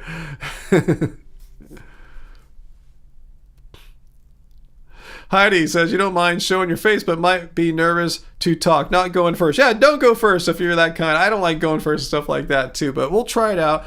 And I promise we'll keep the conversations short, so you don't have to like worry. I won't keep you on here long. Just like 3-4 minutes, something like that. Just say hello, have a little quick conversation, move on. Maybe do a few more people. I just want to try out the tech, make sure it works. I get used to how people come on. Hopefully it's going to work, because I have the free version of Streamlabs. It's kind of expensive. It's like a monthly subscription if you get the paid version. The free version, I can only have one person on it at a time, which is fine. That's totally cool. And I think I can have multiple people in the queue. I haven't checked this out yet, so it'll be a learning experience for me to learn how to work it all. Maybe I'll have to upgrade and get the paid version. We'll see. And Uncle, yes, you would definitely have to put clothes on. Yeah, there's community standards on social media, and yeah, I'm pretty awesome, Daniel. Thank you for saying that. You can wear your pajamas if that makes you feel comfortable. All good, just dress okay from up here. And again, if you don't want to show yourself, just turn off the camera and just go microphone only. Anyway. So yeah, we'll check this out. Like I said, hopefully, 90% chance I'll beta test this with you guys next Friday and see how it goes. But yeah, I just wanted to give you guys a heads up in case you want to wash your hair or put makeup on, or make sure you have a decent shirt on or something, rather than some ugly shirt you wore to bed or something like that. So anyway. Cool, I'm glad you guys are enjoying the idea. That's something I wanted to let you guys know today, that I discovered this feature. It's been built into Streamlabs for like a year or two, maybe. I feel really stupid for only figuring it out now. But that's why I watch other live streamers to learn what they're doing, how they're using the tech. Maybe they know things about it that I don't. They apparently do, so I learn.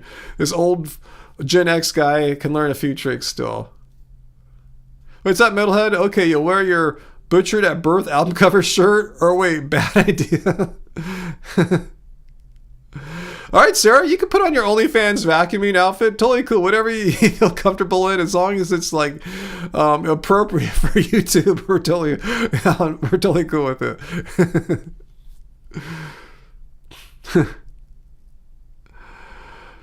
So yeah. Just keep that in mind. Yeah, make sure you come on next week with or even if you're on your laptop, you need to switch to your phone to use the camera and mic. Whatever you got to do, it's all gonna work out. We'll make sure. And Fu, if you have a French-made outfit as well, totally cool. I didn't know my audience was such into French-made kind of thing. That's interesting. Let's see, Sarah, you'd be surprised how many dudes love to watch someone vacuum in heels. I'll try that sometime. I'll vacuum in heels and see if I get a bigger response. Let's see, AJ, you're wearing your Revolution shirt right now. We're the quote love and the word is red. Awesome. That'd be a fun shirt. That'd be a fine shirt to wear if it's clean again next week. I assume you probably won't still have it on in 7 days. So cool. I'm glad we have a made or a / French made contingent here on our live stream. Totally awesome. Heidi has her Outer Space Stars and Saturn shirt on right now. Totally cool. I like astronomy and stuff like that. Totally perfect. Yeah, you don't have to have a vegan message on or anything like that. Just say, be conscious next Friday. Think, maybe in case I hop on and chat with Ryan, I'll make sure to just have something on that's okay. You don't have to look amazing or anything like that. Just something you feel comfortable in. Ooh, I didn't know you had an alter ego, Sarah. Please share. What is this alter ego of yours that I was not aware of? If you want to surprise us with it too, then you can do that too. But I don't want to place that much expectation. I'm building it all up. This is really a beta test. It's something, so we can get to know each other a little bit better. And next week will be the first week, and I'm almost certain there'll be some problems, with the new tech I've never used before. There's always some unknowns and stuff like that. So, it's not going to go all that smooth, most likely. And if it does, awesome. Ever known, 1G, how fast should I eat 10 bananas? That's a loaded question. First, why do you want to eat 10 bananas? And secondly, why? It sounds like, are you concerned about that you want to eat them quickly? Let me know the answer to those questions and I'll tell you what I think. Okay, Sarah's alter ego is Mavis. Oh, okay, that's where you got that. I've heard you use that name before. Think Vicki Lawrence and Mama's Family. She's been with you since you were really young. Vicki Lawrence and Mama's Family. Wait, let me Google that. I don't think I've seen Mama's Family. So I'm going to Google Vicki Lawrence and Mama's Family and see what that is exactly. Let's see. Okay. All right. This. Okay, totally cool. If that's your alter ego, something like that. Awesome. Yeah, come as mama. That'd be rad. All right, so again, I don't want to build this up to be a big thing. It's probably not going to work all that well my first time trying this tech, but we'll try it out and see how it goes. All right, so what else is going on here? Okay, ever known 1G, if you want to eat them quickly, like you said you want to eat bananas quickly, let me ask you, why do you or would you want to eat bananas quickly? Why not eat them at a just a regular, slow and steady kind of pace? Why would you like to eat bananas at a fast pace? Just kind of curious.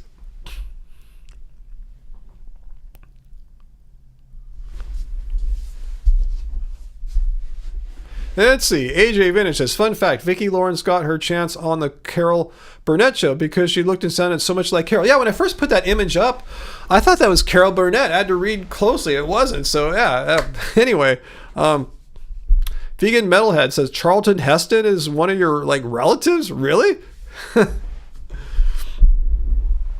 Are you serious or not? Because, yeah, he's a super, famous actor.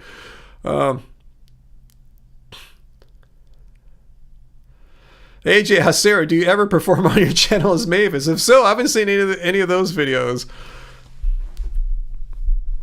Carl Baum brings up a very logical, factual point about eating bananas quickly. The easiest way to eat bananas quickly is making smoothies out of them. Seriously, that's absolutely true, Carl. Sometimes I have to pace myself. I'm just drinking a banana smoothie so quickly, I got to slow down. It's half gone. I go, wait, I just... in 1 minute, drank the equivalent of 3 bananas. That can't be good for you, right? That's way too quick. So yeah, blend them up, Everknown 1G. So that you already knew the answer to your own question there. So why are you asking us? But yeah, that's totally right. If you have a desire to eat bananas quickly, blend them. But even then, even if they're in the form of a smoothie, I would still try to pace myself and not eat bananas, or I'm sorry, not drink bananas way more rapidly than what you'd be able to do by just chewing them. I just think that might just be, I'm not a doctor or biochemist or anything like that, but my hunch is, my suspicion, my hypothesis is that if you're drinking 3 bananas worth of smoothie in a minute, you might just be overwhelming your body with the nutrients and everything too quickly for it to process it as well as it could if you had ingested it all a little more slowly. That's just my guess. Anyone know for sure what the answer is on that? So let me know down there. I'm quite curious. That's just the hypothesis I've been working off of for a long time. Not to just drink it as quickly as possible. Let the body absorb it in a more kind of a way it's accustomed to, as far as how rapidly the rate of the nutrients that are getting in there. But yeah, Robert, if I'm in the right mood, right appetite, I could drink 9 bananas really quickly. And I said, I think it's probably better for the body. Don't want to harm any organs or anything, to not do it so quickly. It's a guillotine gang. I just read your comment to myself. Let me read it aloud. Much love. I'm reading you. So in case any haters trying to quote me, I'm reading a comment here. He said, much love. I have been vegan for 4 years. I've been vegan for 14. It's not my comment. But your wife and child still eat sentient beings. Yeah, it's a personal choice. You can't force someone to be vegan. It's like you can't force someone to believe in anything they don't want to believe in. It has been very hard to find any sort of solidarity within your community as you haven't met others. So this is a great place. A lot of people have come to our channel, particularly these live streams. We do this every Friday. We start about an hour ago on Fridays. A lot of people, especially those that that don't live in big population centers, I might be the only vegan person that they kind of know, you know what I'm saying? And so you can come here and be part of our vegan community. So, if the people here are the only vegans you know and you're looking for some community, I got it here. We got it here for you. So you're welcome to come and hang out with us anytime, Guillotine Gang. But yeah, don't be too bummed that your family members aren't vegan, because let's see what veganism is, guys. Let's say, oops, wrong one. Oops, I changed my stuff around. My bad. Okay, let me stop it. My bad. It's a stance against animal cruelty and exploitation, a philosophy, a way of living. And again, you can't force someone to believe something, a philosophy or a position on something. It's something you found yourself, Guillotine Gang, that animal cruelty and exploitation are wrong, and you made a decision for what is best for you, how you want to live your life with that belief that animal cruelty and exploitation are wrong, meaning you want to be consistent. You don't want to harm animals, kill animals, and you'll eat plants instead. You can't force someone else. You can give someone plants. You could even try to force them to eat the plants. Like, say you were responsible for all your family's cooking and food, and all you gave them were plant foods. They would be kind of forced into eating vegan, at least while they're with you. When they go with their friends, who knows what they're doing. But the thing is, even if they're eating all vegan food all the time, say you were in this thought experiment in control of all their food in every circumstance, they still wouldn't be vegan, because remember, being vegan is up here. It's not what you do in your belly. It's what's up here. It's, again, the belief, the stance against animal cruelty and exploitation. So yeah, you can't force them. Just do what you can.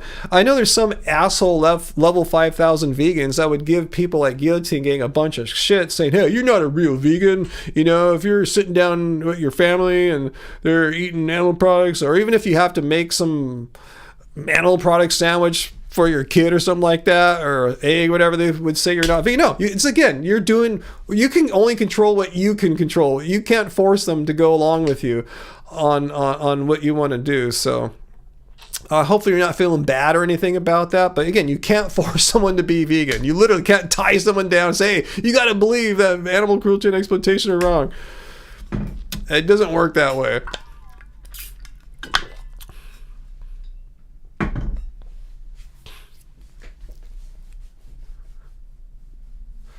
Varlish, you have one vegan friend in real life, and he lives down the far end of the country, and you're in England there. So is your friend's on the other side of England? Wow.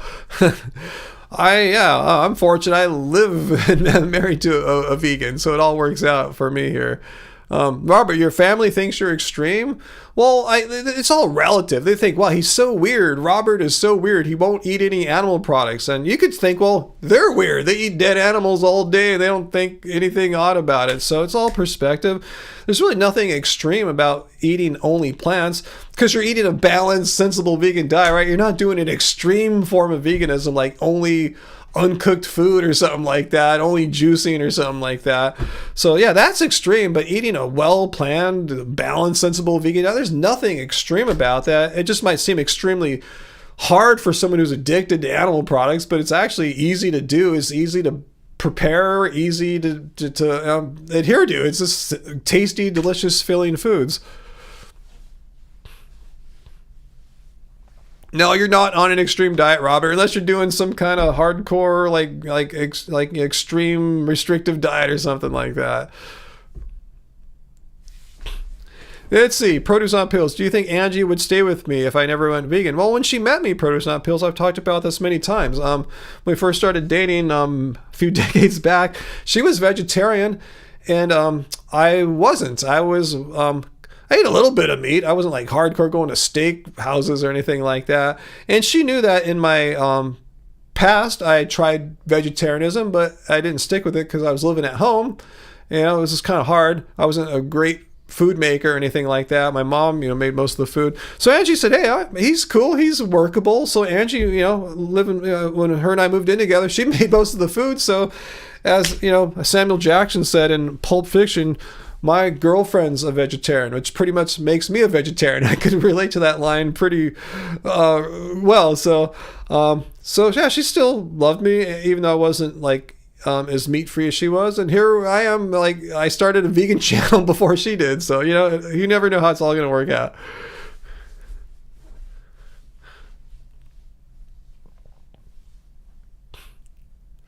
Produce on Pills. Do I ever get grossed out thinking about animal products? I pretty much hardly ever think about animal products.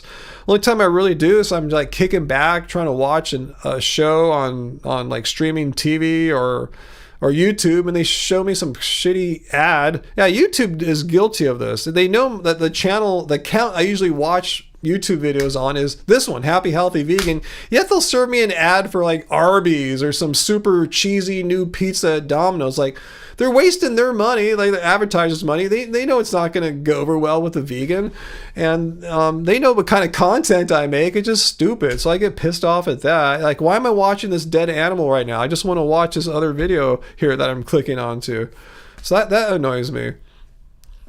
They always say, all you vegans are trying to force your ways onto others. No, I'm peacefully sitting in my house on my couch or whatever, watching Apple TV, watching YouTube on my Apple TV, and I'm seeing a freaking meat dead animal thing pushed in front of my face. I'm not pushing anything in front of people, but meat eating based companies are throwing pieces of dead animal bits in my face on TV. So yeah, they're the ones pushing their stuff on us.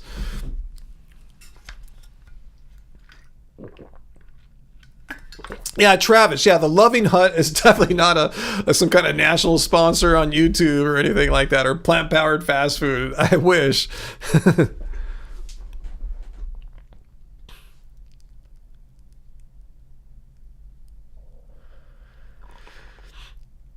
Use the Brave browser, no ads. I watch on. I'm watching on my television, Uncle. I don't. Yeah, you can't really use a browser on Apple TV.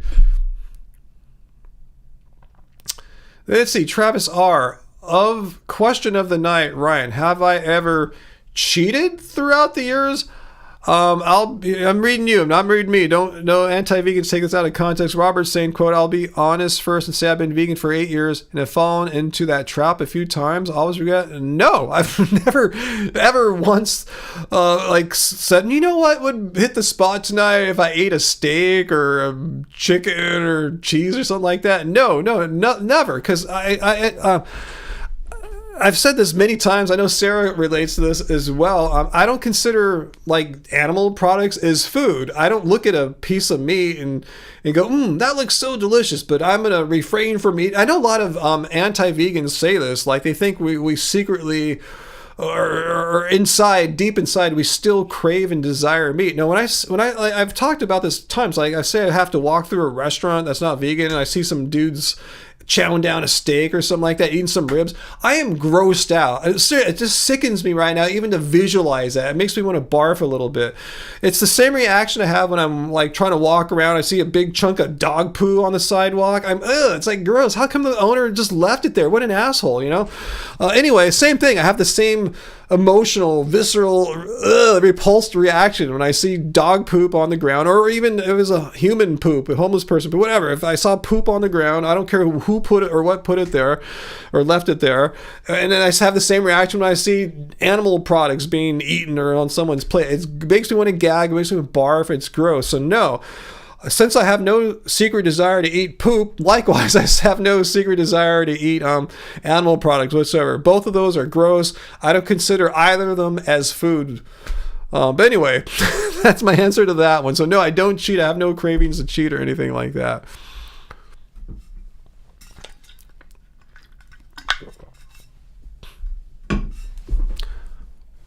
Poor Sarah, you had to smell bacon cooking today while you're walking. See, that's gross. You're just minding your own business, walking around somewhere, and someone's frying up bacon or whatever you do with it, and it stinks. It's gross. You don't sit there, oh, bacon, what a nice aroma. It's like a pleasant candle scent. No, it's gross. Yeah, it's not anything cool. Let's see. AJ saying, but Ryan Devine, that actor ate a dog? What? I have no idea what you're talking about there. Travis, how come horses can poop everywhere with no issue, but dog poop is different? Because horses don't walk on our city sidewalks, you know, at least not here. Maybe if you live out in the country or a more rural area, they're typically walking on like dirt paths or something like that, grass. I don't know. But out here, horses don't walk around out here in Long Beach. It's probably illegal to walk them on the sidewalk. So people let their dogs poop everywhere. The thing is, when you're on a horse and it poops, okay, that sucks. But what are you gonna do? Get off the horse, dismount, get down, get your horse poop bag and scoop it on the ground. I mean, no, you're way up there. You're like 6 feet high or whatever. Yeah, it would kind of be tough and impractical. But when you're walking your dog, you're right there. You should have a little poop bag because you know your dog's gonna poop. That's why you walk it. The dog wants to get out and poop. Bring poop bag, scoop it, and go right on. So I think it's a kind of apples to oranges comparison there. Okay, AJ Divine. Okay, I knew that name in a Roger Waters, John Waters movie. Ate dog poop in one of the movies. Whoa. Okay. I know who John Waters is. I can't say I've seen too many of his movies. But thanks for sharing that. So someone does eat poop, but I don't eat. It's gross. Anyway.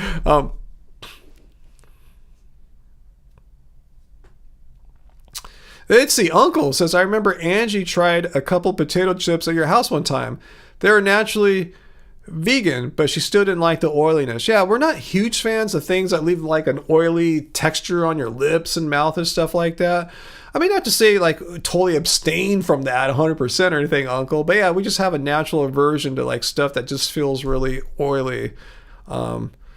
It's just more of a psychological thing, not as opposed to like, ooh, it's gonna kill me or something like that aversion. Just don't like the vibe, the feeling of all that.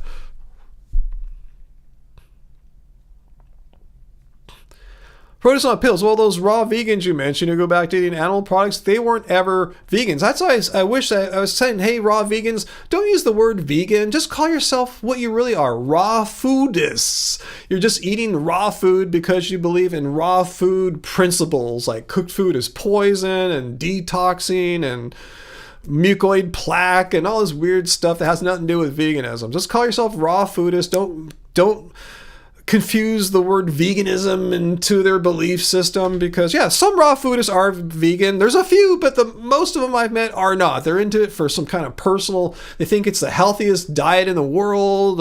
It's going to do all these amazing things for their body and mind and religion and spirituality and all that stuff. It's not what veganism is. So yeah, guys, don't use that unless you're one of the few that are vegan. Then you're allowed to, I guess. But everyone else, just call yourself raw foodists. It doesn't really matter, right? Since you guys aren't vegan, just call yourself raw foodists, and it'd be better for everyone.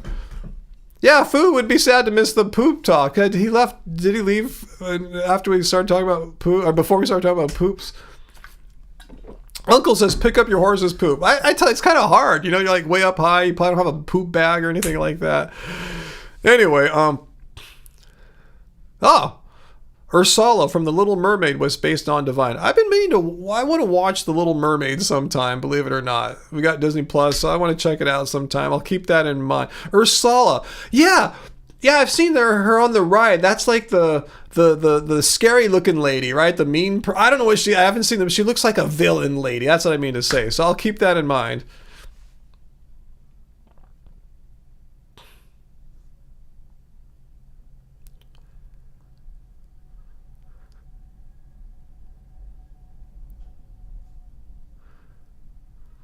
Let's see. So what else is going on here? And produce, not pills, brings a good point. Even if you have a craving, there's so many recipes or replacements. I thought about that because, yeah, I have to admit, a few times I've been vegan, I didn't crave eating a dead piece of steak or anything like that, but I did crave like some ice creams and stuff like that, like Ben and Jerry's. And then when I learned that Ben and Jerry's was introducing their dairy-free vegan options like Cherry Garcia, it's like, hell yeah! Yes!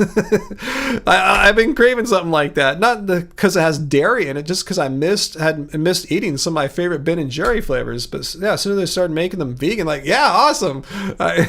Yeah, again, it's not a craving for the animal products, it's just a craving for the product of Ben and Jerry's. So they can make a vegan one that tastes is exactly as I remember the non-vegan one tasting from my past. Like, hell yeah.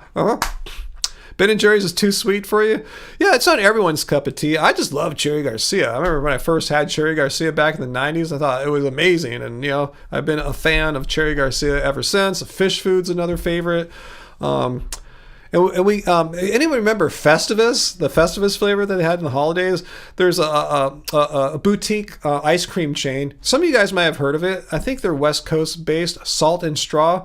We got one. There's one down by Disneyland. So we got their holiday flavor. I forgot what it was called, what its name was, but we got it this holidays as a little treat to us. It's really not healthy for you in any way. It's high in saturated fat, raises cholesterol like no one's business, but it tasted a hell of a lot like Festivus. So anyway, I did what everyone else does in the holidays. Didn't eat as great as I probably could. Drank a little bit more on New Year's Eve than I probably should have. And shows you, being vegan, you can still have a few vices, and and it's cool. I'm not recommending any of these things. I eat a bunch of high saturated fat ice cream in the holidays and followed up with drinking 3/4 of a bottle of champagne on New Year's Eve. But I did, and I'm still here, and I'm getting back to my routine of not doing that stuff. Heidi, Little Mermaid is your favorite Disney movie? Awesome. Angie and I rode that ride recently at Disney California Adventure. We don't go on that one all too often, but we did recently, and it's very chill. Ever known 1G, is eating 30 bananas a day healthy? I don't know. I would suggest to not mono meal like that, like have all your food come from one food source, because veganism is not about doing weird, trendy, extreme things like that. And I think it is extreme to just eat one food. And it's one food that happens to be raw, too. So this would fall under a raw vegan diet. Veganism is, first of all, it's a stance against animal cruelty and exploitation. So there's no need to eat one kind of food. If you're doing it, you're not doing it for the animals. That's what vegan is. You're doing it for some personal, selfish reason, which takes you outside of veganism. What you should be doing is following a balanced, sensible vegan diet. And again, eating only uncooked food or only eating one food, whether it's cooked or raw, is not what these guys are talking about. So I personally would not recommend it based on what the scientific consensus is about what actually constitutes a healthy vegan diet. One where you won't be making some stupid, "well, I'm no longer vegan" video in a few years. So that's what I'd recommend.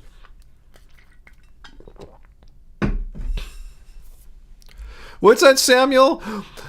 Let me actually move this. I'm getting too much white light here.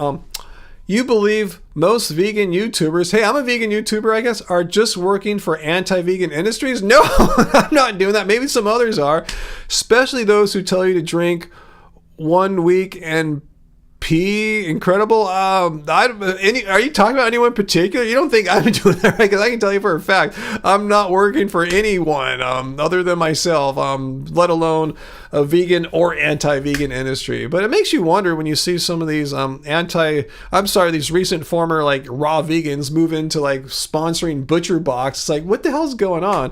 And they all of a sudden start repeating these long debunked anti-vegan talking point conspiracy theories. Anyway, Varley, is 30 bananas unhealthy? Freely would disagree.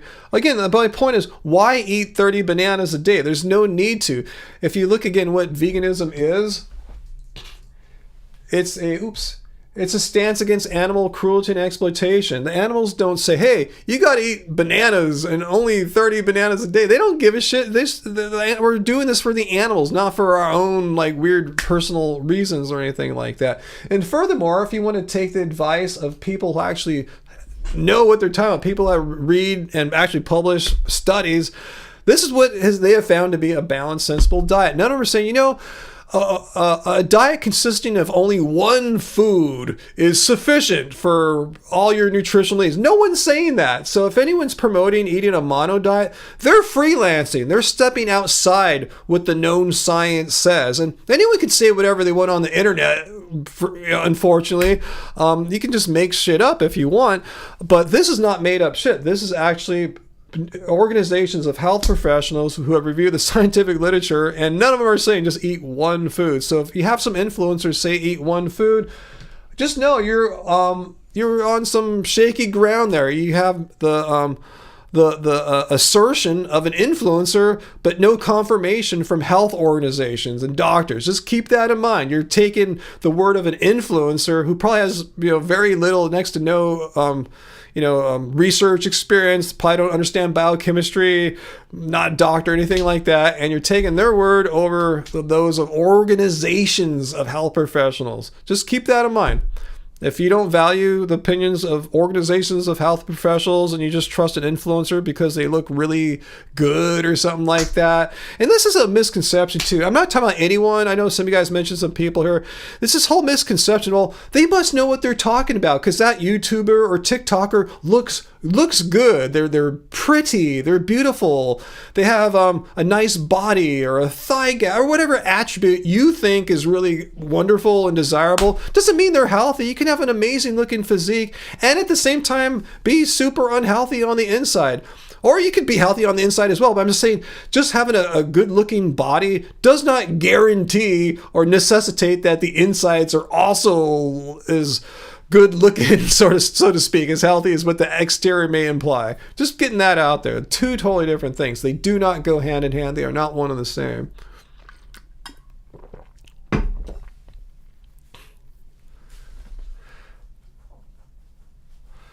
Guillotine gang. I mentioned earlier something about whether or not you should feel guilty about preparing animal products for others. You feel enormous amounts of emotions while preparing animal products for family.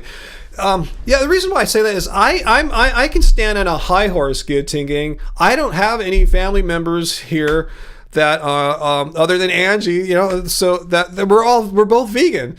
So I can't sit here, you speak from this high, I'm so perfect, I don't, But I understand not everyone has this ideal situation that I have here where 100% of our family members are vegan, both in, belief and diet. If you have like family members who are dependent upon you, especially children, your hands are kind of tied. You can't force them to be vegan. So just try your best. I don't know what I would do in your situation, Guillotine Gang. I can't tell you what I do because I am not in that situation. So, don't feel guilty if that's what you have to do. I can imagine I would try to, if I were in that situation in my thought experiment, which is not like reality, I'm just thinking ideally if I would try to give them as much plant food as I possibly can, but I don't know how that would work out. They might just say, this sucks, I ain't eating it, What are you going to do?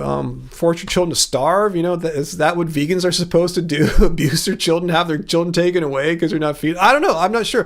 If they're not going to eat, I'm not saying a vegan diet is bad for your children. Far from that. I'm just saying, what if they don't want to eat it? You're going to have you're going to have a problem then. So anyway, try not to feel bad. But I actually don't know how I would respond to such a situation because for me, that is all theoretical for me right now. I'm in a 100% vegan household here. You worked in a slaughterhouse for 4 years.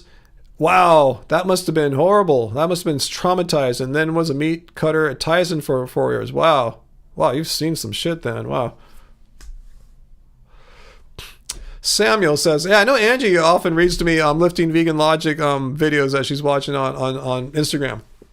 He just plays a video of this fake vegan telling vegans that is cleansing to drink your own pee after 1 week of fermenting bacteria.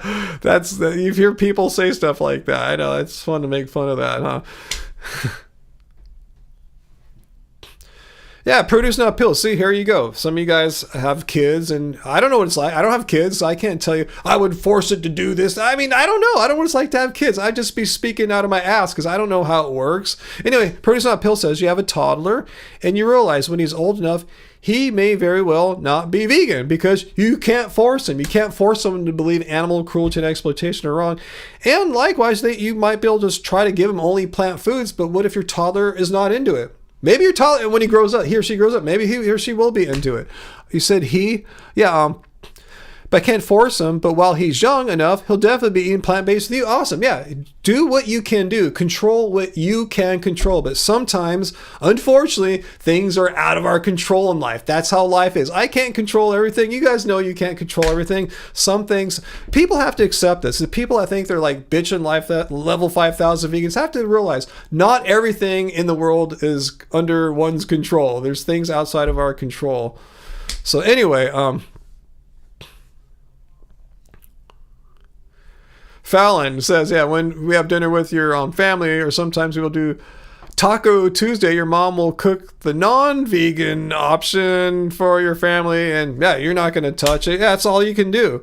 You know, if you still want to be part of your family's family life, you know, you still want to see them. You can't just boycott them. That's not cool. You know, I think the best thing is just let them eat their stuff. You eat your stuff. And that's what guillotine gang sounds like you gotta do. You eat your stuff, and your rest of your family eats their stuff. I mean, when you get down to it, veganism doesn't require you to like divorce your wife and leave your kids because they don't have the same beliefs that you have. That's crazy. If it really said that in the definition of veganism, that you have to like, you know, leave your family if they don't share your same values about animal cruelty and exploitation, we'd be a cult. Seriously, that's cult behavior. They're like exclude and everyone who's not part of your belief system. No, I still say you should value your family, even if they might not share the same values about animal rights that you do. Still, I mean, this is your family we're talking about, you know? It's not a cult, you know? We can be normal people and still have our beliefs about animal cruelty and exploitation. Did I not ding it there, Uncle? Let me hit the ding in case I didn't.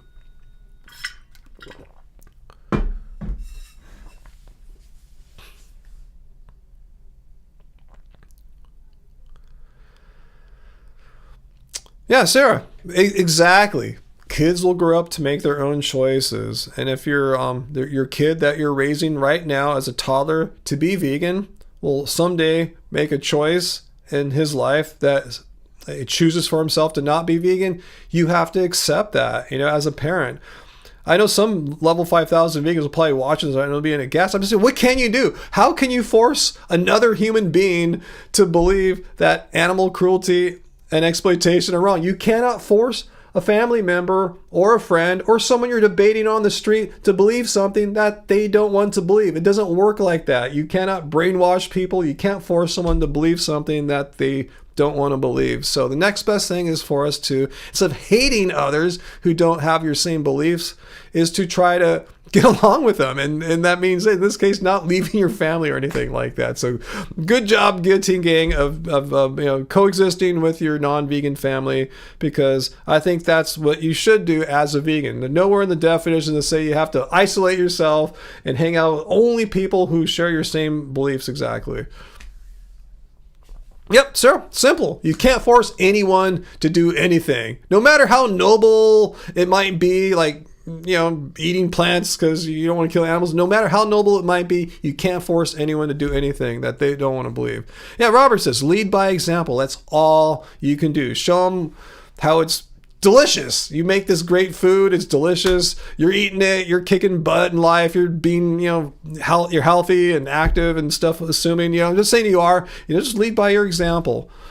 But you can't force someone to do something they don't want to. But maybe eventually one of your kids or whatever will say, hey, you know, Dad's doing pretty good. Dad's looking pretty good for his age. He looks healthy. He's fit, strong, and I think I might want to try what he's doing. Let's see. Maybe they come to it for health reasons, and then you teach them about, hey, you don't have to kill animals. That's why I'm doing it. I'm not doing it because I'm all strong and athletic and good looking from eating plants. That's a nice side benefit. I'm doing it because I don't want animals to have to die in order for me to live. But yeah, nice side benefit. It's good for the planet, good for a lot of things, good for my health. So yeah, you can teach them lead by example. Hey, Star Cradle, I don't even think we constitute a third of the global population. At best, we're like, a third, 3%. At best, we're like 3% of the population of, like, say, California or something like that. Nationwide, it's probably less. And globally, it's probably even less than that. We're probably about, at best, 1% of the population globally is my best estimation. But at 3%, I think is in a favorable area, like, say, the west coast of the United States or something like that.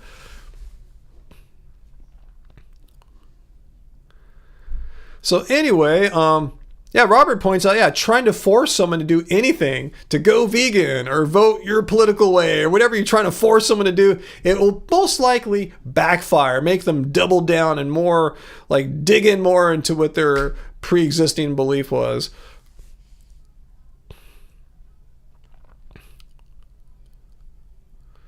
Robert, I probably would be a good dad, Robert, but I probably wouldn't be doing this live stream right now if I were a dad, to be completely honest with you. I probably wouldn't be a music producer right now still if I were a dad, just to be honest with you guys. So yeah, I probably would be a good dad. I'd be such a good dad. I'd be focusing my energies and attention to my kids, and I wouldn't be with you guys. So be grateful, I guess, that I'm not a dad.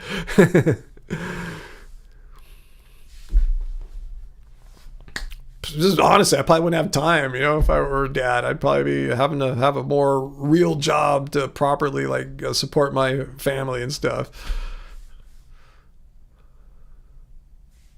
But thanks for the vote of confidence. I think I'd be a pretty cool dad, but I'd probably be a slightly, or maybe even a vastly different person. But I'm with Sarah. I'm totally with Sarah. I'm going to read you verbatim once again, Sarah. I love babies. As long as they're not mine. As long as I don't have to bring them home and take care of them, be responsible for them, change their diapers and poop and all that stuff. Yeah, babies are awesome. Little nieces and nephews, love them. I love my nieces and nephews. They're totally cool, amazing, love them all. But I'm glad at the end of the day, they're not mine. And they're just my nieces and nephews.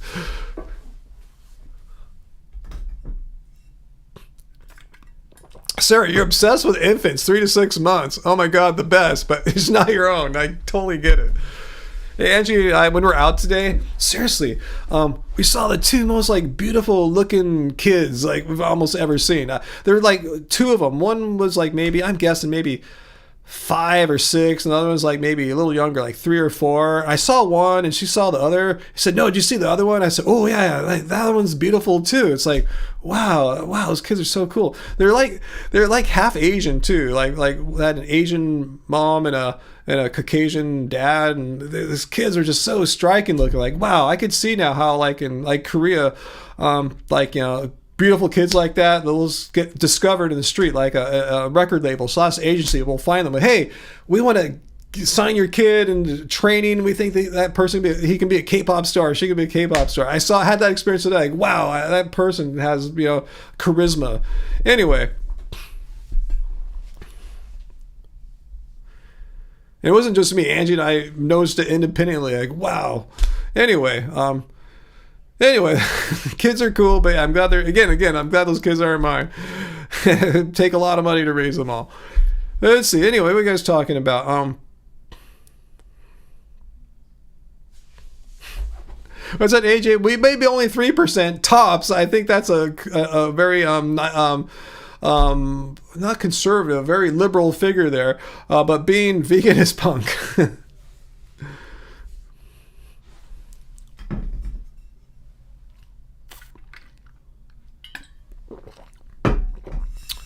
But anyway, I'm glad I'm not a dad, to be completely honest. Love kids, but I'm grateful I don't have any that I'm responsible for. And if so, they'd probably already be old by now too, because I'm 57. They'd probably be long gone. Maybe I would have been a good dad in the 2000s. I don't know. Anyway, I'm glad right now I don't have little kids. Oh man, sorry, you have some hearing loss thanks to punk rock shows. I tell you, for a while. Oh, hey AJ, thanks for the donation. The What's for Dinner Fund. Yeah, I told you I ate right before Angie made us this really cool Asian dish with like tofu and kimchi and rice. I'm not sure if we're gonna have a big meal after that because that was a pretty big meal. Often what we'll do, if we have a big meal like in the afternoon, we had that about 4:30 or 5, and I start these at 6. So we'll probably have something lighter tonight. It might even just be like some cereal or something, perhaps, I don't know exactly what yet, but it'll be a lighter meal for sure. But thanks so much, AJ, for the super chat tips. I very much appreciate it. Hearing loss. I want to tell Sarah my tips. I probably mentioned before I have some fitted, like professionally audiologist fitted hearing plugs or earplugs, whatever. But you can use those ones you get at the like drugstore. Those are cool too. Those are actually probably even more powerful. The musician ones let more frequencies in and music's a little better. But my best results, guys, this is something I just discovered last year. I have a pair of Apple AirPod Pros, not even the new ones, the 2s. I just have the original AirPod Pros. They were hand-me-downs from Angie. I wore them to a show last summer. I wore them to Chusa. I brought my musician-fitted, professionally fitted hearing block things, and I brought my Apple AirPod Pros. But they were better. They blocked more sound, and I could hear the frequencies better. And then also sometimes too, when I need to blow dry my hair, I did a little bit today, but I put it on low. But anyway, when I put the hair dryer on high, which is very rare, I'll go get my AirPod Pros. They have noise cancellation. I'll just put them in my ears. I won't even listen to music just to block the sound out. Cool. I don't feel anything. If I blow the hair dryer on high, my ears are kind of ringing after. So I'm saying, if any of you guys have like something like AirPod, anything with noise cancellation, those are actually really effective for like if you're going to see a band or blowing your hair or something like that. So that's my little tip I thought I'd share with you guys. Not sponsored by Apple, but AirPod Pros or AirPod Pro 2s, or I'm sure Samsung or some other company makes something similar to that, Bose or whatever. But yeah, it's been good for me.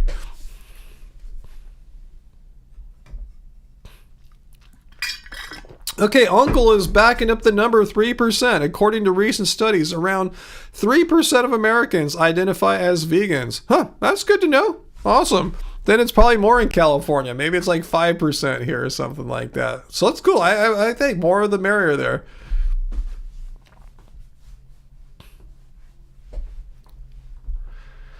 Oh, Guillotine Gang. I'm not sure what you said there. So if my Streamlabs bot, Guillotine Gang, took down your comment, I apologize. Let me see if I can see it. Actually, I can see it over here. Let me see. Oh,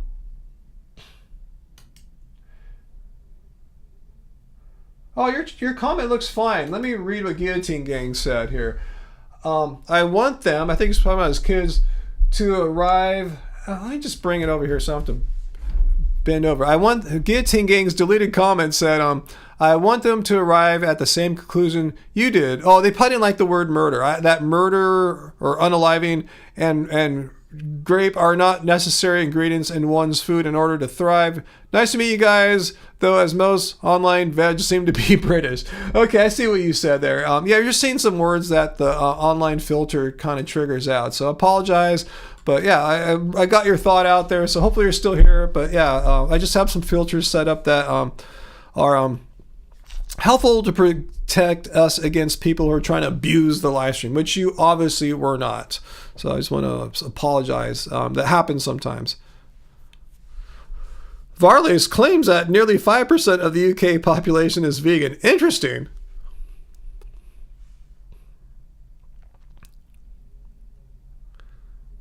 Black rice and wild rice taste different. Yeah, wild rice is black, but not all black rice is wild rice, because I've had Asian rices that are black, and I don't believe they were wild rice. Let me see if I got that distinction right there.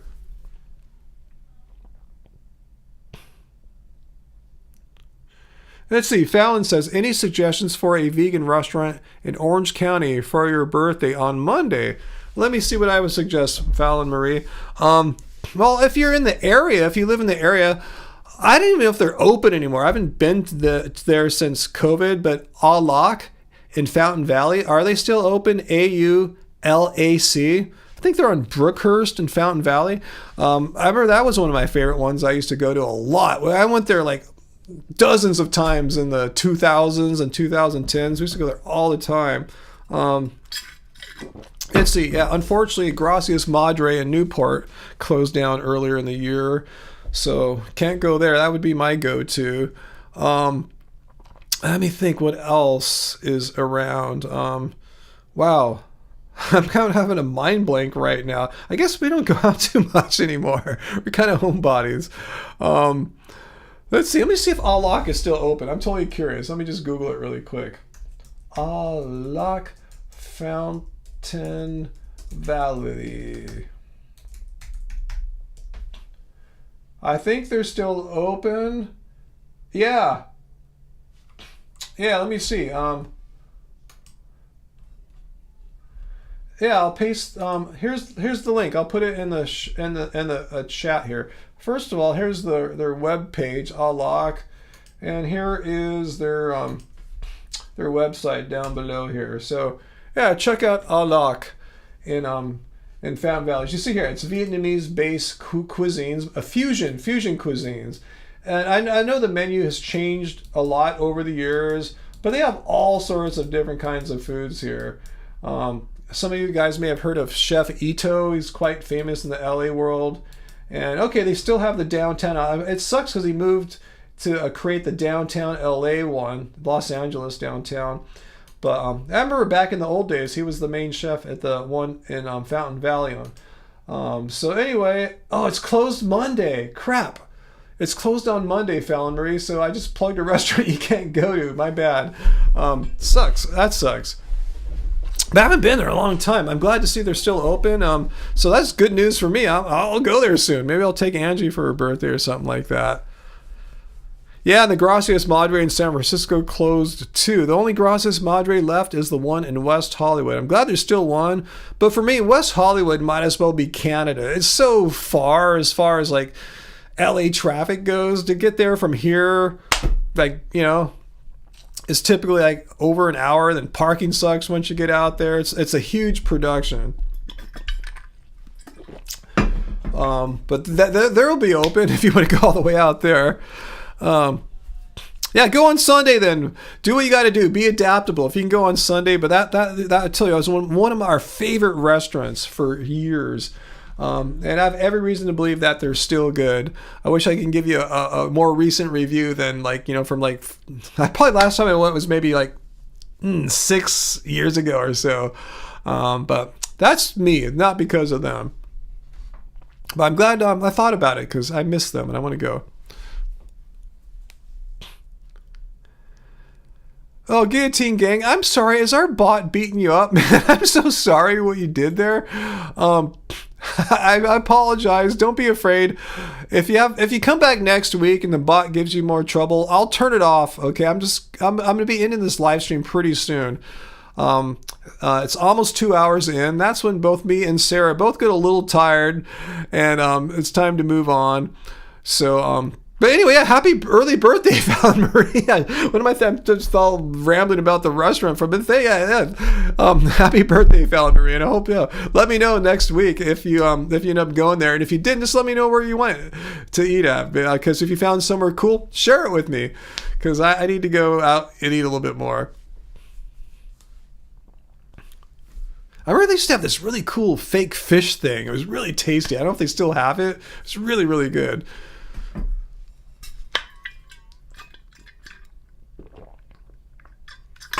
Yeah, Robert knows. Vegan Vietnamese. Really, really good stuff when done right. Yeah, vegan Vietnamese. There's it's kind of a little scene. A lot of countries that have a decent amount of Buddhists. There's often China, Korea. You'll find these Buddhist monk kind of based restaurant or recipes that these vegan dishes come from. These Asian vegan dishes. You're winded because you're out walking in the wind today. I'm kind of winded just from the stress of the week and just walking around in the sun today. I didn't play any crazy basketball, just walk around in the sun. And I kind of woke up a little early today too, I think from nerves. So I'm just a little mellow tonight, so I'll take a chill. Oh, here we got someone. Brenoid. Vegans are hypocrites. So hypocrite, is that how you spell hypocrites? Hippocrates? Vegans are Hippocrates? Let me Google what you spelled there. But if you think we're hypocrites, you can give us more about that. I'm going to just Google what you wrote there, because I think you wrote something kind of interesting and didn't intend to. Let me Google your word there. There we go. Copy. Yeah, you got a philosopher there. Let me go back to my proper browser. 1 second there. He said vegans are Hippocrates. Let's Google Hippocrates here. Browse web. There's Alok. So here's what our friend typed in there. He said vegans are Hippocrates. Is that a vegan trolling us there? Yeah, that's Hippocrates. Vegans are Hippocrates. If you're not sure, Hippocrates was a Greek physician and philosopher of their classical period. Like, it was like 500 BC, somewhere in there roughly. He was considered one of the most outstanding figures in the history of medicine. Let me see. Let's get his exact dates there. Yeah, 460 BC, died 370 BC. I was in the right ballpark there. I know when the classical Greek era was because I studied philosophy. So vegans are Hippocrates. I love it. That's awesome. I guess I'm vegan then because I'm also Hippocrates.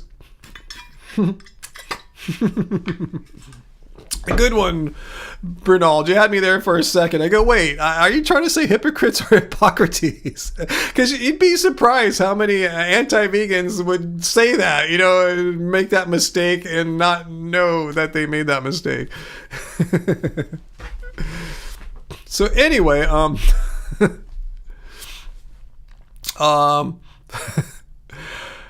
if we call it a night here, guys? I'm pretty chill.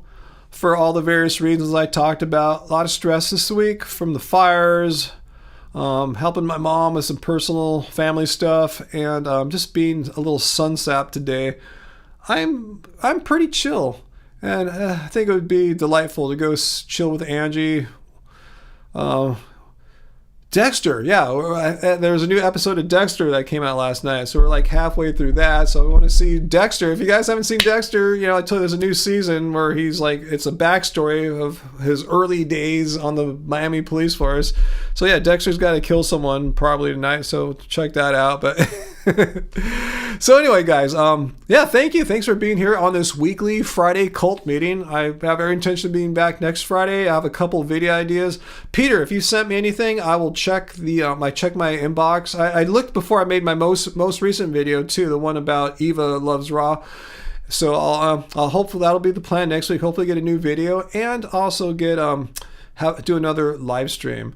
So yeah, thanks Uncle and thanks Peter for our two great moderators here. No one got through again today, but I don't think anyone tried to mess with us, but it's all good. It's all just good to have Uncle and Peter chilling, not having to worry about anything. Remember, next Friday, there's an extremely high chance, I should say like 80-90% chance that I'll beta test the new feature where I can actually talk to you guys, literally just have you in screen. If you want to have your camera on, we can see your face if you want. If not, just turn it off and just have your microphone on. I'll just, a few short conversations, like I said, under like 5 minutes or so with a few of you guys. Like do 3 or 4. So I'll be like, like maybe 20 minutes or something like that. Just, talking to you guys for a little bit. Maybe I'll do it in little chunks. I'll do one conversation and then we'll come back later, a little later. So I don't know. I'm going to make this up as I go. So just keep that in mind. Put your makeup on, get your haircut, whatever. And maybe I'll have that cool haircut that I showed you guys earlier, that K-pop one. So anyway, guys, yeah, next Friday, live stream. And let's see. So, yeah. So, yeah, thanks for all your best wishes about us staying safe in these fires. Yeah, me and Uncle are safe. Where we're at, we're pretty far away, like I told you, from combustible hills and stuff like that, but we're still dealing with it. We all know people who have been affected, who've lost their homes, lost everything, and they're breathing the air all the time here. It's pretty bad. So thanks for all your best wishes, and we're going to do our best to stay safe and keep positive and not get too bummed out about what's unfolding all around us, guys. So thanks for all your good thoughts, and it's just your normal good thoughts that you give us all on Fridays. And thank you for AJ and Nothingness for your super chat tips. And while we were having this live stream, I want to thank Vegan Sunny and Nothingness if you're still here. For your for your subscriptions too. So thanks, guys. So everyone, yeah, go vegan. And I'm sorry about our cranky bot tonight too for taking down all those comments that shouldn't have been taken down. I don't know why. Sometimes our bot is overzealous. Anyway, thanks, guys. So I won't keep you guys any longer. I'll let you guys go. Enjoy your Fridays or Saturdays if you happen to be international. And remember, it doesn't suck being vegan. Much love to you guys. Thanks for spending your time with me. Bye-bye.